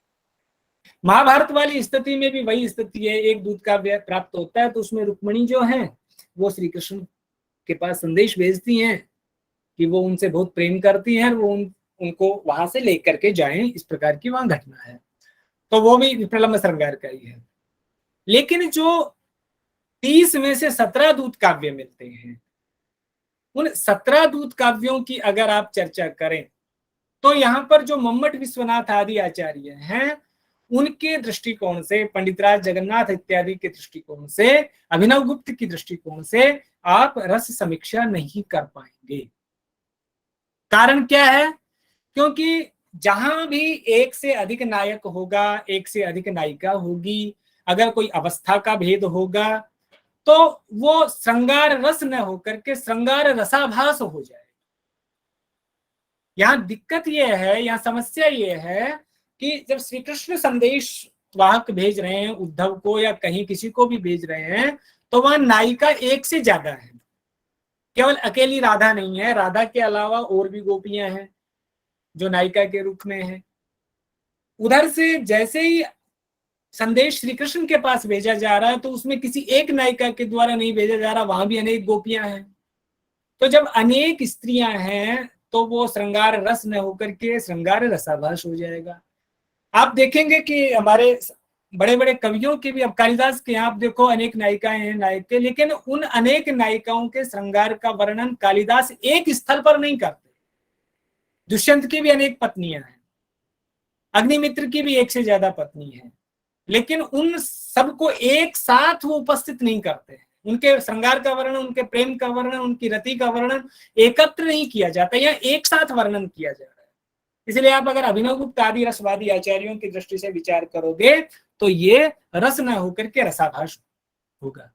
दूसरी अवस्था का भी है, ताकि अगर आप, क्योंकि सारे के सारे पौराणिक कथा वस्तु को आधार बना करके लिखे गए हैं, और जब उस आधार पर आप विचार करते हो तो उस समय श्री कृष्ण की आयु जो थी वो 12-13 वर्ष के आसपास की थी, और गोपियां हैं वो सारी विवाहित हैं। एक ये भी है कि पहली बात तो वो अविवाहित नहीं है, विवाहित है, किसी की पत्नी है, और दूसरी बात श्री कृष्ण की जो आयु है वो उस समय 12-13 वर्ष के आसपास की है। तो ये जो सारी की सारी परिस्थितियां हैं नायक नायिकाओं की विषयक, ये सारे के सारे उसको विप्रलंब श्रृंगार रस न कह करके उसको रसाभास की ओर लेकर के जाते हैं। तो इस संदर्भ में आपसे कहना चाहता हूं कि अगर आप बंगाल के कवियों ने जो पुराणों की कथा वस्तु को आधार बना करके जो लिखे हैं दूत काव्य, उस संदर्भ में आप अभिनवगुप्त, आप आचार्य मम्मट, आप पंडित राज जगन्नाथ आदि को आधार मत बनाइए, आप रूप गोस्वामी को आधार बनाइए, वो आप ही के आचार्य है। और जब आप रूप गोस्वामी को जब आप आधार बनाएंगे तो वहां पर एक अलग प्रकार के रस की, वहां पर आप सब लोग वहां के रहने वाले हैं, आपने बहुत उनके विषय में पढ़ा होगा, सुना होगा, वो एक अलग प्रकार से एक अलग व्याख्यान का विषय है। उन्होंने भक्ति को रस की मान्यता दी है रूप गोस्वामी ने, और रूप गोस्वामी ने उसके लिए 2 अलग से स्वतंत्र काव्य शास्त्रीय ग्रंथों का प्रणयन किया, जिसमें एक भक्ति रसामृत सिंधु है और एक उज्ज्वल नीलमणि है। आप जब उनको पढ़ोगे तो पता चलेगा कि सब कुछ भक्ति है, वो भक्ति एक अंगी के रूप में वहां पर विद्यमान है, बाकी सारे के सारे जो भाव उसके अंग रूप में बन जाते हैं। इसलिए जब आप भक्ति को रस मानने लगेंगे, क्योंकि अभिनवगुप्त इत्यादि, मम्मट इत्यादि की दृष्टि से तो भक्ति जो है वो भाव के अंतर्गत आएगा। अगर ईश्वर के प्रति, किसी देवता के प्रति, राष्ट्र के प्रति, गुरु के प्रति, राजा के प्रति जो रति होती है उसको भाव कहा जाता है। तो मम्मट आदि की दृष्टि से तो भक्ति है वो भाव के अंतर्गत आता है, उसको स्वतंत्र रूप से रस नहीं कहा जा सकता। लेकिन जब आप आचार्य रूप गोस्वामी की दृष्टि से जब आप चिंतन करोगे, विचार करोगे, तो उस आधार पर भक्ति को स्वतंत्र रूप से रस माना जाएगा। और जब रस माना जाएगा तो न तो वो आयु का भेद होगा, न इस पर विचार होगा कि वो विवाहित है या अविवाहित है, और या एक है या अनेक है, इस प्रकार का कोई विचार वहां पर नहीं होता। उन्होंने अनेक युक्तियों के साथ, बड़े उदाहरणों के साथ सांगोपांग वर्णन रूप गोस्वामी ने भक्ति रसामृत सिंधु उज्ज्वल नीलमणि में किया है, वहां पर आप देख सकते हैं। अन्यथा अगर आप इन अभिनवगुप्त आदि आचार्यों की दृष्टि से विचार करेंगे तो रसाभास में जाएगा। दूसरी बात, कुछ यहाँ जैसे मनोदूतम है, मनोदूतम में जैसे विष्णुदास क्या करते हैं कि वो ये मानते हैं, वो क्या करते हैं कि अपने मन को संदेशवाहक बनाते हैं और वो श्री कृष्ण के पास भेजते हैं। जैसे कि एक, तो इस प्रकार की अगर है तो वहां पर आप शांत रस मान सकते हैं, क्योंकि वहां पर मन को संदेशवाहक श्री मतलब भगवान के पास भेजा गया, ईश्वर के पास भेजा गया। और वो ये मानते हैं कि वैसे तो ईश्वर सर्वव्यापक है, लेकिन वो सगुण भक्ति के उपासक हैं, ईश्वर सर्वव्यापक है, लेकिन फिर भी अगर उसको वास्तविक रूप से जानना हो तो वो मिलेगा वृंदावन में, वृंदावन के आसपास की जगहों में, तो मेरे मन तू वहीं जा। तो वो फिर आप उसको भक्ति की अपेक्षा अगर आप उसको भक्ति में ले तो भी अच्छा है, और अगर आप अन्य आचार्यों की दृष्टि से भी देखें तो आप उसको शांत रस में ले सकते हैं। एक पवन दूत बड़ा फेमस है, मैंने कहा कि शुरुआत के अगर आप मेघदूत से प्रारंभ करके अगर प्रारंभ के अगर दूत काव्यों पर अगर आप विचार करने लगे तो आपको पवन दूत शुरुआत के दूत काव्यों में है, काफी प्राचीन दूत काव्य है, लेकिन वहां पर भी वो श्रृंगार रसाभास है, विप्रलंब श्रृंगार रसाभास है। क्यों? क्योंकि वहां केवल नायिकानिष्ठ रति का वर्णन है। जो मलयवती, जो कुवलयवती जो वहां नायिका है, केवल वही राजा से प्रेम करती है, लक्ष्मण सिंह से। लक्ष्मण सेन भी उससे प्रेम करता है, इसका कहीं कोई उल्लेख नहीं मिलता। वो कभी उससे मिला है, उससे वो प्रेम करता है, इस प्रकार का कहीं दूत काव्य में कोई उल्लेख नहीं है। तो ये आप जानते हैं कि केवल नायकनिष्ठ या नायिकानिष्ठ एकनिष्ठ अगर रति हो तो वो रसाभास की श्रेणी में जाता है, इसलिए उसको भी हम विप्रलंब श्रृंगार रसाभास की श्रेणी में लेके के जाएंगे। तो अगर देखा जाए तो जितने बंगाल के कवियों ने जो दूत काव्य लिखे हैं, अगर हम उसको अंगी रस की दृष्टि से अगर विचार करें तो वहां पर विप्रलंब श्रृंगार, विप्रलंब श्रृंगार रसाभास, शांत रस और भक्ति रस में हम उसको ले सकते हैं, उसके संदर्भ में हम विचार कर सकते हैं। उसके बाद छंद अत्यंत महत्वपूर्ण तत्व दूत काव्यों में। क्यों? क्योंकि पहला दूत काव्य कालिदास ने लिखा, वो मंदाक्रांता में लिखा। अब उन्होंने मंदाक्रांता में क्यों लिखा वो तो वही जानते होंगे, उन्होंने उस विषय में तो कभी कुछ कहा नहीं। लेकिन छंद शास्त्र के एक बहुत बड़े आचार्य हुए हैं सुव्रत आचार्य क्षेमेंद्र। क्षेमेंद्र की एक काव्य शास्त्रीय कृति है सुवृत्त तिलक, छंद शास्त्र की कृति है, एक तरह से उसको काव्य शास्त्रीय नहीं कहकर के छंद शास्त्र, वो बाकी छंद शास्त्र के ग्रंथों से विलक्षण है, अद्भुत है। आपने अन्य छंद शास्त्र के भी ग्रंथ पढ़े होंगे, उसमें आप देखते हैं कि छंदों के लक्षण होते हैं, उनके उदाहरण होते हैं, मात्राएं इत्यादि गण इत्यादि का परिगणन होता है। सुवृत्त तिलक में उन्होंने अनेक दृष्टिकोण से विचार किया है। उन्होंने सारे छंद नहीं लिए, कुछ प्रसिद्ध छंदों को ही लिया। कौन से छंद में किस समास का प्रयोग नहीं करना चाहिए, कौन से छंद में किस संधि का प्रयोग नहीं करना चाहिए, कौन से छंद में कहाँ संधि का प्रयोग नहीं करना चाहिए, कौन से छंद में किस प्रकार के वर्णों का प्रयोग करना चाहिए, कौन से छंद में कहाँ किस समास का प्रयोग करना चाहिए, इस प्रकार की पहली बार अगर कोई उल्लेख मिलता है तो हमें सुवृत्त तिलक में प्राप्त हो। और इतना ही नहीं, उन्होंने विनियोग के विषय की भी चर्चा की है, क्योंकि औचित्य के आचार्य हैं क्षेमेंद्र। तो उन्होंने औचित्य, जैसे औचित्य विचार चर्चा में आपने औचित्य सिद्धांत को उन्होंने जिस प्रकार से प्रणयन किया, उसी प्रकार से वहां 27 प्रकार के औचित्य विचार चर्चा में प्राप्त होते हैं। जो सुवृत्त तिलक उन्होंने लिखा वो एक तरह से 28वें औचित्य, जिसको उन्होंने वृत्त औचित्य कहा, उसको प्रतिपादित करने के लिए। और वहां पर क्षेमेंद्र ने एक बड़ी सुंदर बात कहते हैं, वो दूत काव्यों के संदर्भ में है। क्या है कि प्रावट प्रवास व्यसने मंदाक्रांता विराजते। अगर वर्षा काल ऋतु का, वर्षा काल का वर्णन हो या फिर प्रवास का वर्णन हो तो वहां पर मंदाक्रांता सुशोभित होता है। ये सुवृत्त तिलक में आचार्य क्षेमेंद्र कहते हैं। और सबसे बड़ी बात है कि केवल कालिदास को देख करके नहीं, आप देखोगे कि लगभग 90% दूत काव्य जो हैं, चाहे कहीं के भी कवियों ने लिखे हो, वो मंदाक्रांता में लिखे हैं। और इतना जाने दो, आप दूत काव्यों की बात छोड़ो, अगर आप नाटकों में भी देखोगे तो जहां वर्षा काल या प्रवास का वर्णन आता है वहां पर भवभूति आदि बड़े कवियों के द्वारा भी, केवल कालिदास की बात नहीं, उन्होंने भी इस प्रकार मतलब वर्षा काल और प्रवास के वर्णन में उन्होंने मंदाक्रांता का प्रयोग किया है। तो ये बात हमें वहां पर देखने को प्राप्त होती है। लेकिन ये इस प्रकार के जो सिद्धांत होते हैं, ये ऐसा नहीं कि ये एक लक्ष्मण रेखा बन गई, ये शास्त्रीय नियम बन गए और ये कहीं इसको कोई विरोध कर ही नहीं सकता, इनका कोई अपवाद हो ही नहीं सकता। सर्वत्र अपवाद देखने को मिलते हैं। जहां तक कि हम कालिदास को इतना बड़ा कवि मानते हैं, वो हैं भी, इसमें कोई संदेह भी नहीं है। कालिदास जब अपने नाटकों की रचना करते हैं, अपने रूपकों की रचना करते हैं, तो वो भी सारे नाट्य शास्त्रीय नियम नहीं मानते जो नाट्य शास्त्र इत्यादि में है। क्योंकि बड़े कवि होते हैं वो निरंकुश होते हैं, वो अपनी मर्जी से चलते हैं, उनको देख करके दूसरे लोग नियम बनाते हैं। तो बंगाल के कवियों की दूत काव्यों में भी मैंने देखा कि अधिकांश दूत काव्यों ने मंदाक्रांता का प्रयोग किया है, दूत काव्यों में मंदाक्रांता का प्रयोग प्राप्त होता है। लेकिन यहाँ पर वसंत तिलका, जैसे कि मैंने दूत काव्यों के नाम भी लिखे हैं, वसंत तिलका का प्रयोग मिलता है दूत काव्यों में, शार्दुल विक्रीडित का प्रयोग मिलता है, शिखरिणी का प्रयोग मिलता है, मालिनी का प्रयोग मिलता है। और कुछ दूत काव्य ऐसे हैं जहां पर एक से अधिक दूत काव्यों का प्रयोग मिलता है। जैसे तुलसी दूतम है, उसमें वसंत तिलका भी है, उसमें शिखरिणी भी है, उसमें मालिनी भी है। तो उसी प्रकार से यहाँ सब देखने को मिल रहा है। अधिकांश दूत काव्यों में मंदाक्रांता का प्रयोग है, लेकिन उसके बावजूद यहाँ पर दूसरे भी छंदों का प्रयोग हमारे यहाँ देखने को इनमें प्राप्त होता है। अब उसके बाद एक दूत काव्य में एक बहुत महत्वपूर्ण बात होती है अर्थ गौरव।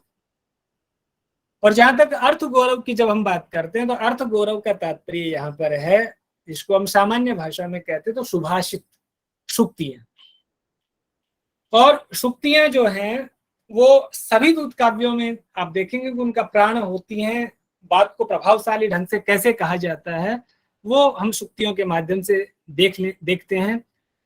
उद्धव संदेश और हंसदूत की कुछ सूक्तियां मैंने यहाँ पर आपके सामने रखी है। एक की चर्चा हम कर ही चुके हैं, उद्धव जैसे न्यस्त साधी जैसी सफलता मर्थ भार विधत्ते। एक और सूक्ति मैंने उदाहरण के रूप में ली है, संतः तुष्टे सुहृदि ही निजाम तुष्टि में वावनंती, कि मित्र अगर संतुष्ट हो जाए तो उसे हम अपनी ही संतुष्टि मानते हैं। उद्धव संदेश का वाक्य है। और एक देखिए हंसदूतम में कितनी अच्छी बात है कि न कस्मिन विश्रम्भम दिशति हरि भक्ति प्रणयिता, कि श्री कृष्ण के प्रति जो भक्ति है उस पर किसको विश्वास नहीं होगा या वो किसको विश्वास नहीं दिला सकती। ऐसे एक और है, न याच्या सतपथे व्रजती ही कदाचित विफलता, में बिल्कुल उसी की छाया प्रतीत होती है। याच्या मोगा वरम अधिगुणे नाधमे लब्ध करना। तो इस प्रकार से जो सूक्तियां हैं उसको हम आपको गौरव के संदर्भ में देख सकते हैं। इसके अलावा जो शास्त्रीय संदर्भ है, आप देखेंगे कि बहुत सारे दूत काव्य ऐसे हैं जहां पर शास्त्रीय संदर्भ भी प्राप्त। तो शास्त्रीय संदर्भों की जब हम बात करते हैं तो वास्तव में फिर उनको उसी दृष्टिकोण से देखा जाना चाहिए। आप उनको काव्य शास्त्रीय,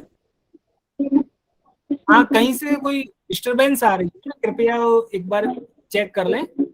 बस मेरा ये बस लास्ट के 4-5 मिनट है, उसके बाद ये समाप्त हो रहा है। कृपया आप चेक करें किसी का डिस्टरबेंस आ रहा है। हाँ, तो मैं आपसे ये कह रहा था कि जो शास्त्रीय संदर्भ है उनको आप काव्य शास्त्रीय मापदंडों पर नहीं देख सकते। जैसे पदांक दूत है तो वहां पर पदांक दूत ने जो बौद्धों का क्षणिकवाद है या शब्द का जो अनित्यत्व है उसका खंडन किया है। जैसे कि नैयायिक हैं शब्द को अनित्य मानते हैं और बौद्ध हैं उनका क्षणिकवाद बड़ा प्रसिद्ध है। उसको वहां पर जो गोपी है वो उसको व्यंग्यपूर्ण तरीके से उसका खंडन करती है। गोपी क्या कह रही है कि मूर्खा एव क्षणिकम अनिशम विश्वम आहुर्न धीरा खेदो अस्माकम हरि विरहज सर्वदेवास्ति चित्ते नान्त्य शब्दो वचनम अपि तत् तादृशम वस्तु किंतु प्रेमई अस्मत् प्रियतम कृतम तच्च गोपांगनाशु। तो कहने का मेरा मतलब है यहाँ पर बौद्धों का जो क्षणिकवाद है उसका भी खंडन उसने व्याज पूर्वक कर दिया है, ऐसे ही नैयायिकों की अनित्यता का भी वहां पर खंडन कर दिया है। तो आप जब पदांक दूत की जब आप बात करेंगे तो उसको ये सारे के सारे साहित्यिक मापदंडों के आधार पर अगर आप उसका अध्ययन करते हो तो वो उसके साथ न्याय नहीं होगा। अगर पदांक दूत का आपको अगर अध्ययन करना है, उस पर शोध करना है, तो फिर आपको दार्शनिक विषयों को भी स्पर्श करना होगा। आपकी दर्शन शास्त्र में भी आपकी गति होनी चाहिए, तब जाकर के आप उसको ठीक से अध्ययन कर पाएंगे। तो इसका भी हमें ध्यान रखना है। अब काव्य शास्त्रीय पक्ष आ गए। अब हमें यह विचार करना पड़ेगा कि जो दूत काव्य लिखा जा रहा है उसका मुख्य प्रयोजन क्या है। क्या वो काव्य शास्त्रीय तत्वों के प्रतिपादन के लिए लिखा जा रहा है? क्या काव्य शास्त्रीय तत्व उसमें स्वाभाविक रूप से आ रहे हैं? जैसे आप मनोदूतम देखेंगे तो मनोदूतम को ऐसा लग रहा है कि वो कवि जो है वो उसका मुख्य उद्देश्य अलंकारों का प्रतिपादन करना है। वो एक से एक क्लिष्ट अलंकार जानबूझ करके ला रहे हैं। अब उस स्थिति में निश्चित रूप से ऐसा लगता है, जैसे घटकर पर भी एक दूत काव्य है, वहां पर वो बार बार यमक के प्रयोग के प्रति सन्नद्ध दिखाई देते हैं।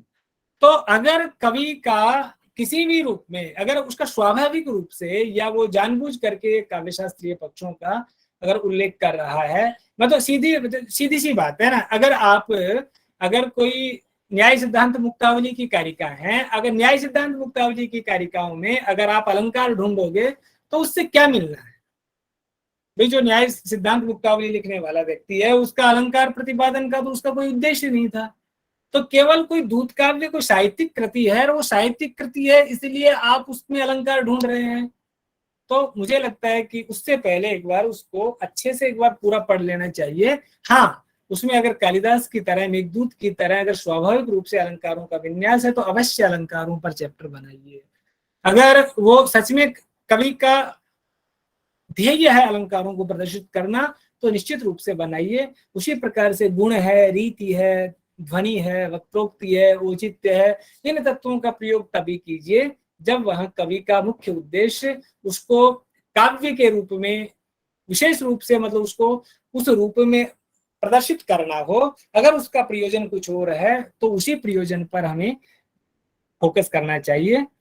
तो मैंने आपसे कुछ चर्चाएं की, मुझे नहीं पता कि आपको कैसा लगा होगा। पहली बार आपके बीच में चर्चा करने का सौभाग्य मुझे प्राप्त हुआ और मुझे काफी अच्छा लगा कि एक नए पाठकों के बीच में मुझे ये चर्चाएं करने को मिली हैं। भविष्य में भी इस प्रकार की और चर्चाएं करने को मिलेंगी, या जैसा भी मेरा जो उद्देश्य था मुख्य रूप से केवल ये नहीं था कि मैं अपने वक्तव्य को कहूं।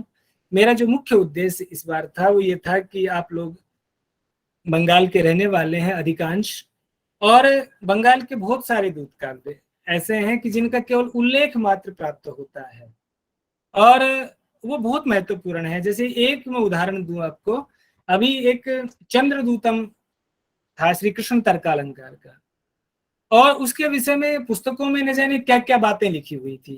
कोई कुछ लिख रहा था, कोई कुछ लिख रहा था, कोई अप्रकाशित बता रहा था, कोई अप्राप्त बता रहा था, कोई ये कह रहा था कि वो बांग्ला लिपि में है, कोई कह रहा था कि उसमें इतने श्लोक हैं।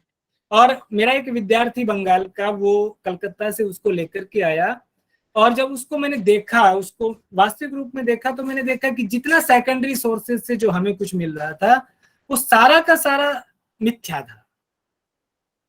तो वस्तुतः हम आप लोग वहां रहते हो तो निश्चित रूप से आप विचार कीजिए, आप देखिए वहां पर कलकत्ता में या जो बाकी जगह जहां जहां जो पुरानी लाइब्रेरी जो है, जो पुराने ग्रंथागार हैं, निश्चित रूप से इसमें साहित्यिक दृष्टि से, दार्शनिक दृष्टि से, जो भक्ति आंदोलन चला उसकी दृष्टि से ये बहुत महत्वपूर्ण होंगे।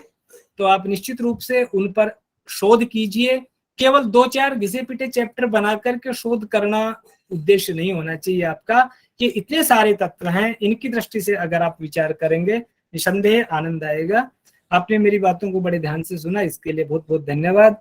और विशेष रूप से आयोजकों का धन्यवाद, अनंत मुखर्जी जी जो इसके मुख्य रूप से आयोजक थे। इनसे मेरा कोई परिचय नहीं था, इन्होंने मुझे फोन किया और मैं उस समय बहुत व्यस्त था। उसके बाद जब मैं थोड़ा सा फ्री हुआ तो मैंने इनको कहा कि हाँ अब हम इस पे चर्चा कर सकते हैं।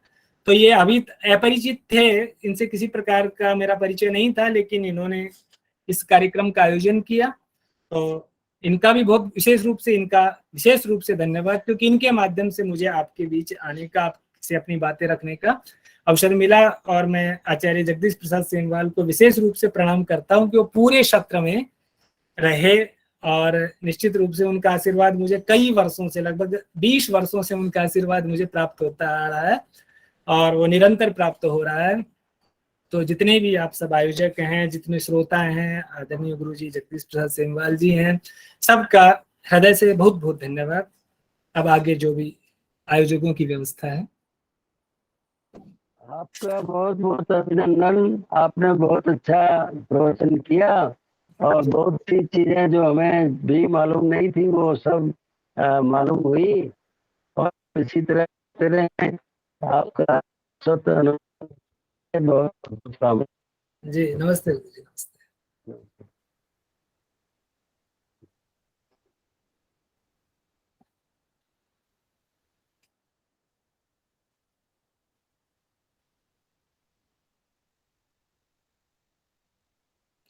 हाँ अनंत जी, अब किसी का कोई प्रश्न हो या जो भी आपका आगे का कार्यक्रम है। हाँ, आप में से किसी का भी कुछ प्रश्न है तो सर से पूछ सकते हैं, जो भी यहाँ उपस्थित है। आप में से किसी का भी कुछ प्रश्न है कोई तो प्रश्न हो, कोई सूचना हाँ, हो, तो आप कोई लोग पूछ सकते सुझाव हो, जो भी हो, कोई सुझाव भी आपका हो सकता है, कोई जिज्ञासा भी हो सकती है, कुछ भी हो आप बताइए, मेरी भी ज्ञान वृद्धि होगी।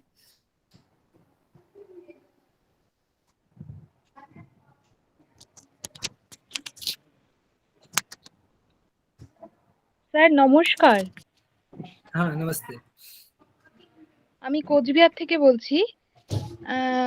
আমি আসলে बच्चे मुझे या तो बच्चे मुझे हिंदी या इंग्लिश में बोलो, मुझे बांग्ला नहीं आती, या ওকে फिर ওকে आनंद স্যার, जी ওকে। इसका अनुवाद, या फिर হ্যাঁ आनंद जी কোনো इसका কোনো अनुवाद। অসুবিধা নেই, আপনি প্রশ্নটা করুন, আমি প্রশ্নটা স্যারকে ট্রান্সলেট করে দেবো, কোনো অসুবিধা নেই, শুধু মূল প্রশ্নটা করবেন। ওকে স্যার, বলছি যে মানে আমি আসলে দুধ কাব্য নিয়ে কাজ করতে মানে ইচ্ছে আর কি। আমি স্কলার এখানে পঞ্চানন বর্মা ইউনিভার্সিটির। তো আমি আসলে কার্য দুধ দুধ দুধ দুধ নিয়ে দুধ কাব্য নিয়ে কাজ করতে চাচ্ছি। এবার দুধ কাব্য তো অনেকগুলো হয়ে যাচ্ছে, এবার পার্টিকুলার কিছু কিছু দুধ কাব্য নিয়ে, যেরকম মনোদূত নিয়ে, তো স্যার অনেকগুলো মনোদূত নিয়ে অনেকে লিখেছেন। হ্যাঁ, তো স্যার আপনি একটু সাজেশন দিলে খুব ভালো হয় আর কি। सर इनका प्रश्न है कि मनदूत को काव्यों को लेके मतलब बहुत सारे काम हुए हैं, तो अभी मतलब ये दूत काव्यों को लेके काम करना चाहती है। ये कोचबिहार पंचनान वर्मा यूनिवर्सिटी के स्कॉलर है, जी। तो कौन से दूत काव्यों को लेके काम करेंगी तो अच्छा होगा इनके लिए, इस विषय में थोड़ा सा सुझाव मांग रही है आपसे। हाँ हाँ हाँ, देखिए इसमें ऐसा है कि आप जो मन को आधार बना करके दो दूत काव्य तो आपके बंगाल के कवियों ने ही लिखे हैं, आप उनको आधार बना सकते हैं।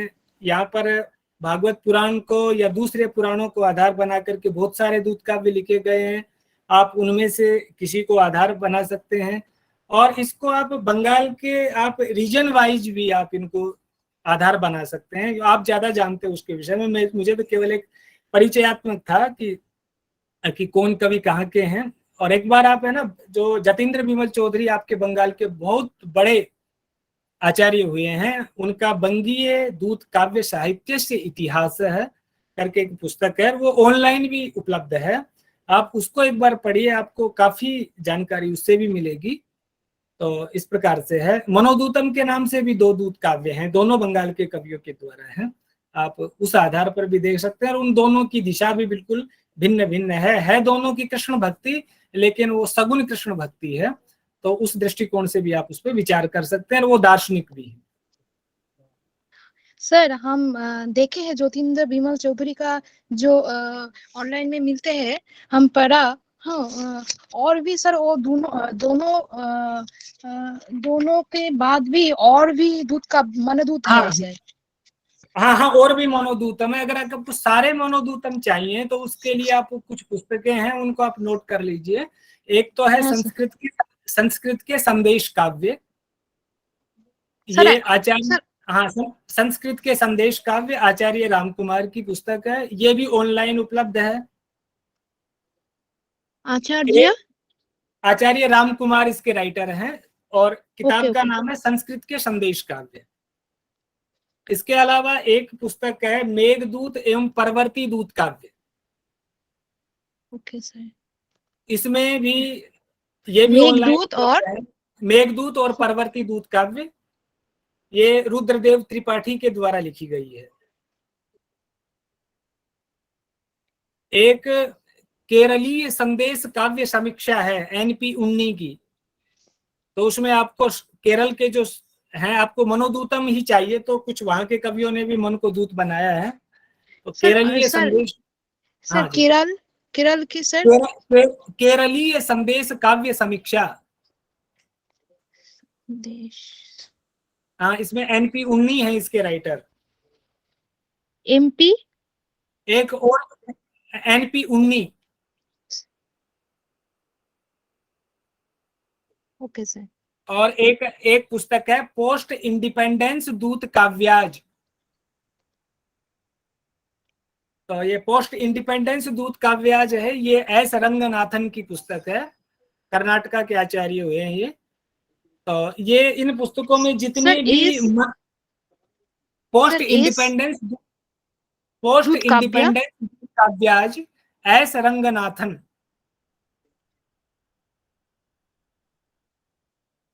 S रंगनाथन, तो इसमें मतलब सब जगह मन को दूत बनाया गया है, सब कवियों के द्वारा हर काल में। तो आपको अगर सारे ही मनोदूतम अगर चाहिए तो आप इन 4-5 पुस्तकों को पढ़ लेंगे, तो आपको जितने भी दूत मन को आधार बना करके दूत काव्य वो सारे आपको प्राप्त हो जाएंगे। Okay sir, thank you very much sir. जी जी। और किसी का प्रश्न है तो वे पूछ सकते हैं, निसंशय होकर पूछ सकते हैं। हाँ जी सर, नमस्ते सर। मेरा नाम असीम हालदार जी। और मैं अभी मनोदूत के ऊपर ही काम कर रहा हूँ। जितने सारे मनोदूत काव्य है, कौन से मनोदूतम पे कर रहे हैं?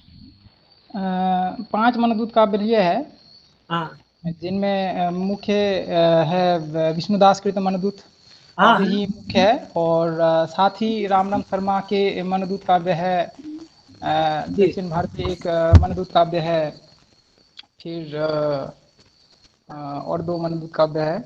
जी जी। कुल मिलाकर 5 मनोदूत काव्य है। लेकिन मुझे जब तक सूचना मिली है हाँ कि जैन ग्रंथावली में भी एक मनोदूत काव्य की नाम मिली है। जी जी जी जी। हाँ है, ये है ना, पार्श्वनाथ विद्यापीठ वाराणसी से अधिकांश दूत काव्य जो हैं वो प्रकाशित हुए हैं। तो आप है ना वहाँ एक बार पता करिए, और वहाँ ना एक नेमी दूत, सॉरी एक जैन में एक दूत लिखा गया है, उसकी भूमिका में समस्त दूत काव्यों का लगभग उन्होंने विवरण देने का प्रयास किया है संक्षेप में। एक बार पार्श्वनाथ अकेडमी वाराणसी में एक बार आप पता कीजिए, आपको जैन कवियों के जो दूत काव्य है उनका पता चल जाएगा। अच्छा, बस वहाँ मुझे जितना जैन ग्रंथावली में मिली है कि वो दूत काव्य है, इसका मैन्युस्क्रिप्ट कहाँ है कुछ भी नहीं मिली है, और ये मुझे लगता है कि प्रकाशित भी नहीं है। मैं ढूंढा बहुत, हाँ, लेकिन एक बार मिला वहां नहीं। से आप जरूर पता कीजिए, एक बार मुझे लगता है कि शायद वहां मिल जाएगा, किसी न किसी रूप में मिल जाएगा। पार्श्वनाथ विद्यापीठ। हाँ, पार्श्वनाथ एकेडमी है शायद उसका नाम, या कुछ बनारस में है। वो मैं इनको अनंत जी को बता दूंगा उसका एड्रेस, तो आप इनसे ले लीजिएगा। ठीक है सर, धन्यवाद सर, ओके, बहुत अच्छा लगा आपका ये। गुरुजी नमस्कार। पार्श्वनाथ विद्यापीठ करौंदी में है? नहीं, वाराणसी के नाम से सुना है मैंने, हाँ हाँ, पार्श्वनाथ वाराणसी एकेडमी में ही है। वाराणसी में ही पार्श्वनाथ विद्यापीठ करौंदी में बीएचयू के पास है गुरुजी। अच्छा अच्छा, हाँ देखिए, अभिनीत श्रीवास्तव हमारे यहाँ बहुत ही अच्छे वैदिक विद्वान हैं, ये बनारस के रहने वाले हैं, तो ये बता रहे हैं, ये एड्रेस बता ही रहे हैं, मुझे देखना पड़ता। जी जी गुरुजी, प्रणाम। और किसी का कुछ प्रश्न है तो पूछ सकते हैं।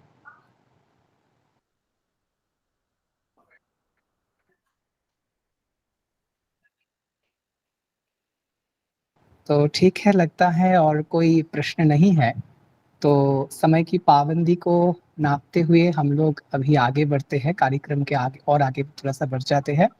तो अभी सत्र समाप्ति के समाप्ति भाषण के रूप में मैं अपना समाप्ति भाषण जो है वो प्रस्तुत कर रहा हूँ। सभी को सादर नमस्कार। हमारे और BSSCI सर्च टू रिसर्च के समग्र परिवार के पक्ष से आज का सत्र सच में ही हम सब के लिए सुंदर, मनोरंजक और अनुसंधानरत छात्र छात्राओं के लिए एक नई दिशा को, मतलब एक नई दिशा की बुलावा है, ऐसा हम लोग बोल सकते हैं। सच में ही संस्कृत साहित्य के जो दूत काव्य है, इन दूत काव्यों का एक महत्वपूर्ण योगदान है। संस्कृत साहित्य में ये एक नई दिशा दिखाने वाली संरचना थी। संस्कृत कवियों के द्वारा, और उसमें भी बंगाल के संस्कृत कवियों के द्वारा रचे गए दूत काव्य के विषयों में जो चर्चा हुई, ये सच में ही प्राचीन बंगाल की सभ्यता, सांस्कृतिक समृद्धि और सांस्कृतिक चर्चाओं का झलक था। आज के इस सत्र में हम सब, मतलब यहाँ जो हम सब उपस्थित थे, हम सब जान चुके संस्कृत में रचे गए बंगाल के दूत काव्यों के नाम और परिचय के बारे में। ये हम सब के लिए एक सामग्री ग्रंथ सूची की भांति हो गई, जिससे हम सब इनमें से कोई एक या दो दूत काव्यों के ऊपर समीक्षात्मक तथा तुलनात्मक शोध कार्य कर सकते हैं। आज के इस सत्र में हम सब के साथ, हम सबको मार्ग प्रदर्शन के लिए उपस्थित थे दिल्ली विश्वविद्यालय के श्रद्धेय वरिष्ठ अध्यापक, विशिष्ट गवेषक तथा साहित्य पारंगत अध्यापक श्रीमान वेद प्रकाश डिंडोरिया जी। मैं समग्र संस्कृत संस्कृति सर्च टू रिसर्च के पक्ष से कोटि कोटि नमन, आंतरिक श्रद्धा और विनम्र कृतज्ञता ज्ञापित कर रहा हूं सर को, प्रणाम सर को हम सब की ओर से। और आपके मार्गदर्शन से अवश्य ही यहाँ उपस्थित सभी श्रोता श्रोत्रियों की गवेषणा में एक नई रोशनी लाएगी। ये बोलना अत्युक्ति नहीं होगी, सच में ही। इसी के साथ आज के इस सत्र में उपस्थित थे श्रद्धेय विदग्ध अध्यापक जगदीश जी, उनको भी मैं अपना प्रणाम ज्ञापित करता हूँ।